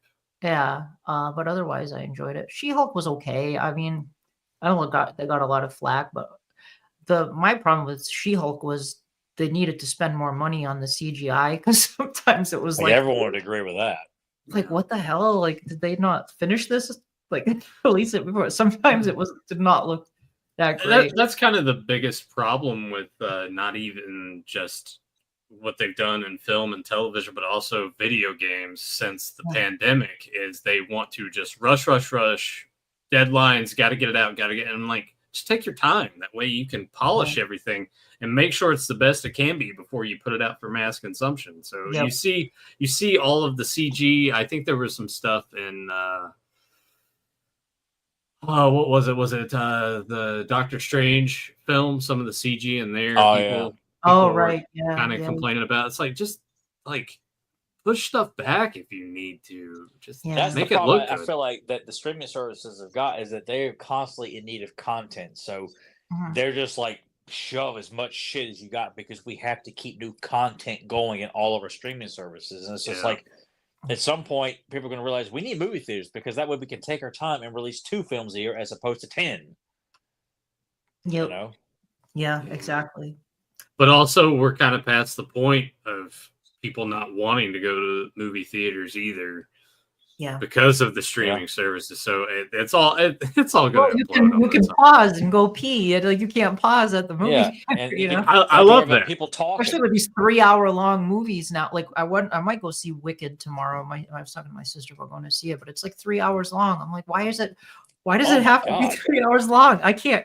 I'm gonna have to pee. There's no way I'm gonna be able to sit through that. At that rate, just watch a fan cam from the Broadway musical on YouTube. There we go. That'll do it. That'll do it. Perfect solution.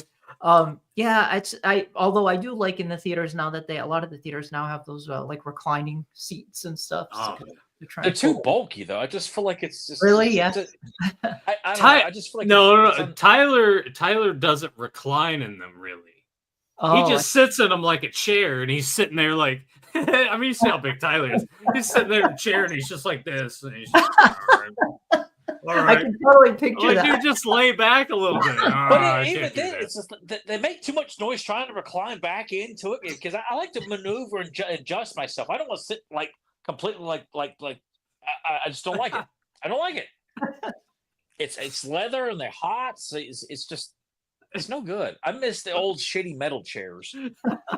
So I have to ask because I saw some people talking online about a new He-Man movie. Oh no! All right. Well, that's all the time we have. Thanks for joining us. What is great having you?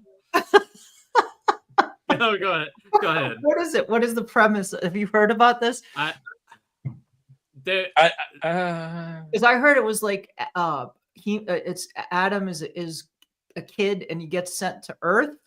And he has amnesia or whatever. Yeah, and it's like, what? I don't. Why? From what I've heard, I don't think that's gonna be the case. Okay. I hope not. But that's good. I don't. Who knows? I'm not. I don't care what it is. I ain't watching it anyway. So I'm boycotting the movie because even if for some snowball's chance in hell it actually got made. I don't give a shit. They do not care about telling a quality He-Man. Nobody does except us. There's plenty of there's been plenty of casting in it. I don't mind now. I don't mind Idris Elba being cast as Man at Arms. I think I have no problem with that either. Man at Arms. I didn't hear about that. Yeah, no, I'm fine with that. But the fact that you're going to do another Earth thing, people shit all over my Precious 87 movie. It's on Earth. I don't think they're going to do that. I hope not. But I don't think they're going to do that. They're going to have a skinny guy playing He-Man, and they're going to not Skeletor's going to be, misunderstood and this other bullshit. How amazing would it be though if it gets made and it comes out and it actually and no one cares? It actually exceeds expectation. Oh bullshit, man! I don't know why they just don't take do what they did with Batman the Animated Series, distill all the best aspects of Masters of the Universe. Takes the best. That's just common sense thinking. Like, what are you doing? That's what drives me so fucking nuts. Is that the people who are putting this in front of them, like, I remember that. Have decades of material at their disposal and use absolutely nothing. Just look up memes on that internet or whatever, and I'll make a movie based off that shit. Skeletor says, "Meow." Okay, make sure we put that in there. No, yeah, well, everyone Prince Adam leans back and laughs a lot with rainbows behind him. Put that in the movie too. It's just it's and everybody wants to reinvent the wheel to appeal to like modern. Like for example, they're doing that on Universal Dark Universe at Universal Studios theme park, and I'm like, oh, they're gonna have a Universal Monsters section. Awesome, I want to go see that. But then I saw the designs for the monsters, and they redesigned all the monsters to. I mean, you can tell who they all are, but it's like, well, we need to appeal to like young Gen Z fans. Why did they feel as if I'm sorry, but we did not grow up. I mean, when we were, much further down the line when we saw all this, and yet all three of us thought those designs were fantastic. Exactly. There was nothing. Universal if it's not didn't redesign them for us, so why if do you it feel ain't like broke, don't fix it. Yeah. Yes. I'm like, oh my god, and yet they just feel like how come they didn't do that with Lord of the Rings? They did not redesign how these characters looked, how Rivendell looked, and yet they stuck to the source material. It won Oscars, made a shit ton of money, and get their perspective is we have to reinvent everything for the 5-year-olds out there and the teenagers, the TikTok crowd. Here's the redesigns for the Universal Monsters, Tyler. There you go. I love it. Gotta appeal to the kiddos out there. I remember that ad. There shouldn't be Pepsi. It should be Coca-Cola there. Oh, sorry. Yeah, like Frankenstein. I gotta support the brand. Oh, right. That's right. Yeah. It's like Frankenstein has no shirt, and Dracula looks like more like something out of Twilight than Dracula. But I don't know. I mean, I'm probably making it sound worse than it is. But. Gotta see if I can. I am interested in it though, and anything that brings attention to the original stuff is good. But I don't know. I just wish they would lean more into the vintage designs. And for Masters of the Universe, it's like take what we gotta we gotta do it all over again because it keeps working for us so many times. Is this the correct stuff? I think that is that might be it. That wasn't what I saw. That looks better than what I saw actually, but Dracula looks terrible. They always struggle with that, and I know that most of it's because Bela Lugosi and like licensing and everything. But I mean, pony up the cash and just get the likeness rights or whatever you need to do to make sure it's like we want Dracula to look more like Bela Lugosi as much as we can. I would like to. I still wish I could have seen John Carpenter's Creature from the Black Lagoon. That's something I really wish we had got at some point in our life. That would have been great. Why did that get canceled? I think that was linked around the time he did Memoirs of an Invisible Man. Oh, okay. And I think it just fell through, and I think maybe they gave him that to. I don't know. I just know that he was attached to do a remake of that at Universal, and for whatever reason, it just never came to fruition. I'm just like, oh my god, my favorite. I'm sure some Blumhouse will do. They're doing the Wolfman now. No. I can't wait for that. Blumhouse is doing the Wolfman. Yeah. Right. I am looking forward to Guillermo del Toro doing Frankenstein though, because I heard he's going to use the Bernie Wrightson designs for Frankenstein, and I think that's going to be. I have faith in Guillermo del Toro. I think. Yeah, I do too. Yeah, his Pinocchio was pretty great. It was. I thought it looked great. I just didn't like the story. It was sad, but it's kind of a sad. Which I had no problem with that. I just was like, I'm not digging this. I'm just not. I love the animation. The animation was wonderful in it, but I just forgot how far I got into it. I'm like, you know what? I think I'm good. I'm good. You got to finish these things, Daniel. Are you looking forward to Nosferatu? I am. I'm gonna go see it on the 18th. There's a preview screening. There's a preview screening I got invited to, so I'm like really excited by that. I've never been invited to any preview screening. That's the first time that's ever happened. I'm like, I want to go to that. Yeah, I love that. Does look intriguing. I liked The Witch. Robert Eggers. Yeah. Have you guys seen The Witch? Yeah, I did see The Witch. I enjoyed The Witch. I haven't seen The Witch. I've seen The Lighthouse, and I like that quite a bit. Yeah, The Lighthouse was good. The Witch is my favorite of the ones he's done, and he did the Northman too. I didn't like the Northman though. I was not a huge fan of that one either. It was just kind of like really grim and not really much going on. I liked The Witch a lot. So yeah, I mean, I'm curious about Nosferatu. I'm looking forward to that. Yeah, there's some creepy moments in The Witch. It's a slow burn movie, but for sure. There's some, but the witch moments, what few there are, like oof. Yeah. It's like it has that folk horror, and it's like it definitely feels like a like cold, like this cold, eerie feeling, isolated out. I just like I dug it. I like that one a lot. Yeah. I mean, it's going to be tough. I love the original Nosferatu so much, but it's going to be tough to measure up to that. But I am curious to see how it's going to be. Did you enjoy the Werner Herzog? With Klaus Kinski as like I don't remember I watched it and I don't remember that much about it except that Werner Herzog. I mean, Klaus Kinski was super creepy looking as Count Orlok, but I don't it didn't stick with me for I watched it a couple months back, and it's great, but it's slow. It's got a slow burn, even though it's only an hour and 47 minutes. Looking at it there, but it is very just. You got to be in the right mindset for that. I feel like because it is very like dreamscape, brain fog kind of movie. That's how I felt when I watched it. Yeah, But, yeah. It's been a long time. So I think it was like HBO back at my grandmother's house or something. But I'll have to rewatch that. Oh man, yeah, I'm already. Maybe I'll. Tyler, maybe we go Christmas Day and go see Nosferatu. If you want to, why not? Can't do that. Runtime is 2 hours and 12 minutes.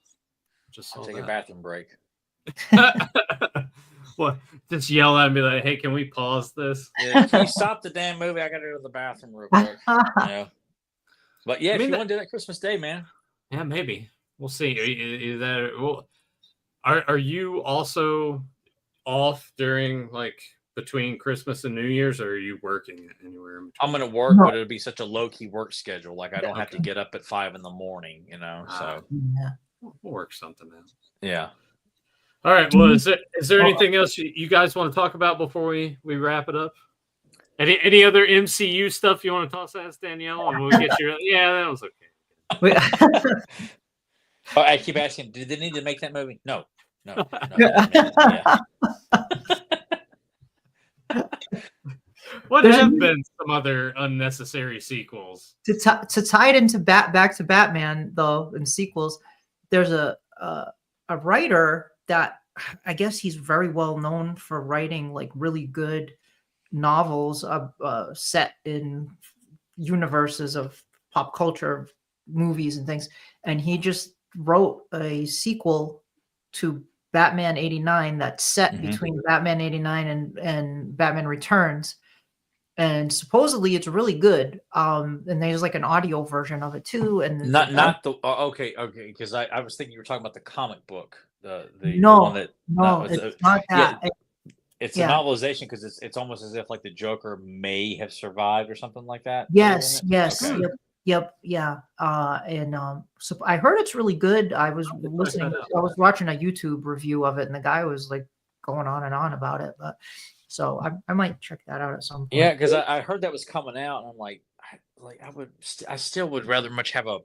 Can we just go more forward with Billy D. Williams as Two-Face or something like that? Even though they did that in the comic book version and it sucked, I was like, eh. Yeah, I didn't care for that. I wanted to like it. It was like, oh, Sam Hamm wrote it, and I wanted to like the comic 89, Batman 89. I wasn't feeling it. After 3 or 4 issues, like fuck this. Yeah, but that book, I'm like, you know what? I may do that too. I may look up and see what people are saying about it. And I may just go buy it, you know, and just try because I'm so bad about not finishing books though. I was gonna say, Tyler, you can't even read. What are you doing? I can read. I just can't read for very long because my brain hurts. It reminds me how dumb I am. No, I can't. I fall asleep. I read at night, like in bed, but I can't even make it 10 pages, and I'm out. That's what Tyler does with comic books. I read comic books. I can read comics like again and again and again and again, but novels, I'm like, man, I got to sit here and try and pretend like visualize all this stuff. You could listen to the audiobook while you're driving and doing your route. You know, I guess I could do that. Yeah. Yeah, I could get like an Audible account and do that. What was the name of this Batman book? Hold on. It's I forgot what it's called too. I forgot. I know it's on. I saved it on Amazon because I was like, oh, I want to get this at some point. Amazon.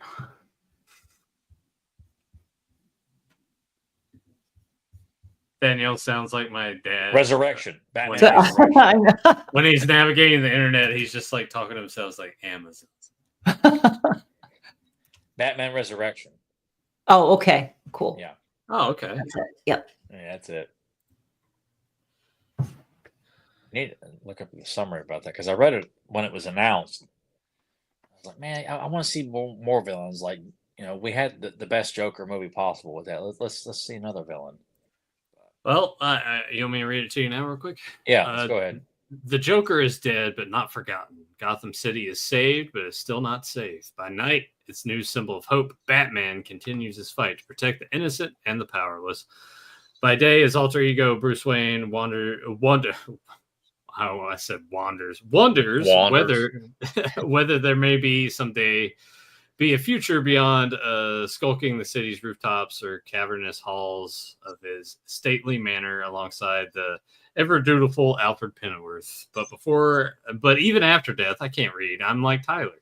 The Clown Prince of Crime's imprint can be seen in more than just the pavement. Remnants of the Joker's gang are leading wannabes fascinated by his bizarre mystique on a campaign of arson that threatens the city, even as it serves greedy opportunists, including millionaire Max Schreck, and survivors of exposure to the Joker's chemical weapons. Smilex continue to crowd Gotham City's main hospital. So there is a villain from the comics in it, but I don't want to spoil it in case you read. The guy said it in his review, and I was like, oh, okay, now I know. I don't think anything's mentioned here, but I won't spoil it for myself either. Okay, because I'm wondering if like they introduced a villain deep into the book, like someone that There is a pretty like a prominent villain that's from the comics that's in it, but I don't know where. Well, it would have because I forgot you said it was going to take place after Batman '89 and then before Return, so it's going to be not going to be Catwoman, not going to be Penguin, not going to be Two-Face. It's going to be and I don't know. I guess they wouldn't really connect the Riddler, because even though Batman Forever, they kind of hint at being connected to the first two films, but kind of. It's not like one of the top villains, but it's definitely like a well-known Batman villain that's in it. But it's only $23. I went ahead and placed an order. It'll be here Sunday. Cool. I guess I'll have to wander. I haven't ordered it yet. Or it's on Amazon for that much? Yeah, it's on Amazon for $22. Does Barnes & Noble actually have it in stock? I probably could have just went and got it there tomorrow. If that's okay, I might just run over there tomorrow and. It's a hardcover too. Awesome. Yeah, new release. Oh yeah, it's yeah, it's there. I might wander over there tomorrow then, and $30. Pretend like I can read and give it a try. I'll just wait until Sunday and it'll show up from Amazon. Probably like snapped in half or something. Yeah. All right. Well, I guess we will go ahead and wrap this up unless there's anything else you guys want to discuss. Man, we covered a lot. MCU, Cobra Kai, series. We talked a lot of Batman. Like we talked Batman comics, Batman cartoons. We get a lot done, the three of us. We get a lot. We got to have you back so we can actually talk and Batman comics. Batman comics next time. Yeah. Sounds good. We'll let you pick it. All right. That way, if it's terrible, Tyler can tell you how bad it was. It'll be awesome. Tell you never come back, I guess. And she can it was a story that needed to be written. No, it did not. You recommended it to me. All right. Well, I hope everyone enjoyed this episode. If you're new to the channel, make sure you like, subscribe, share, and ring the bell so you get notified when we go live, because you never know when it may be, especially during holiday breaks. And until next time, we will catch you next issue. I was in the bath one day when I realized why I was destined for greatness.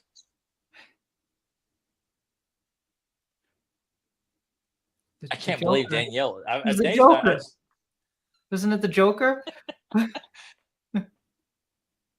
What? More. In Batman? In Batman '89? There you go. It's like, no, not Joaquin Phoenix. No, not Jared Leto. I didn't know you were okay. I didn't know I was supposed to guess. You gotta give me the movie.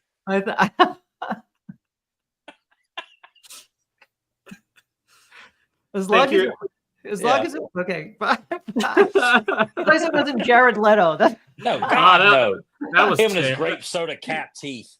He was horrible. Real quick before we sign off, it will be ingrained in my brain watching that shitty movie where he's just like the grape soda's on ice and the bearskin rug's awaiting. I'm like, oh my God, what have we done? That's an eerily good imitation of. So Nathan comes to Emily at night. Yeah. Grody. All right. We'll leave it at that.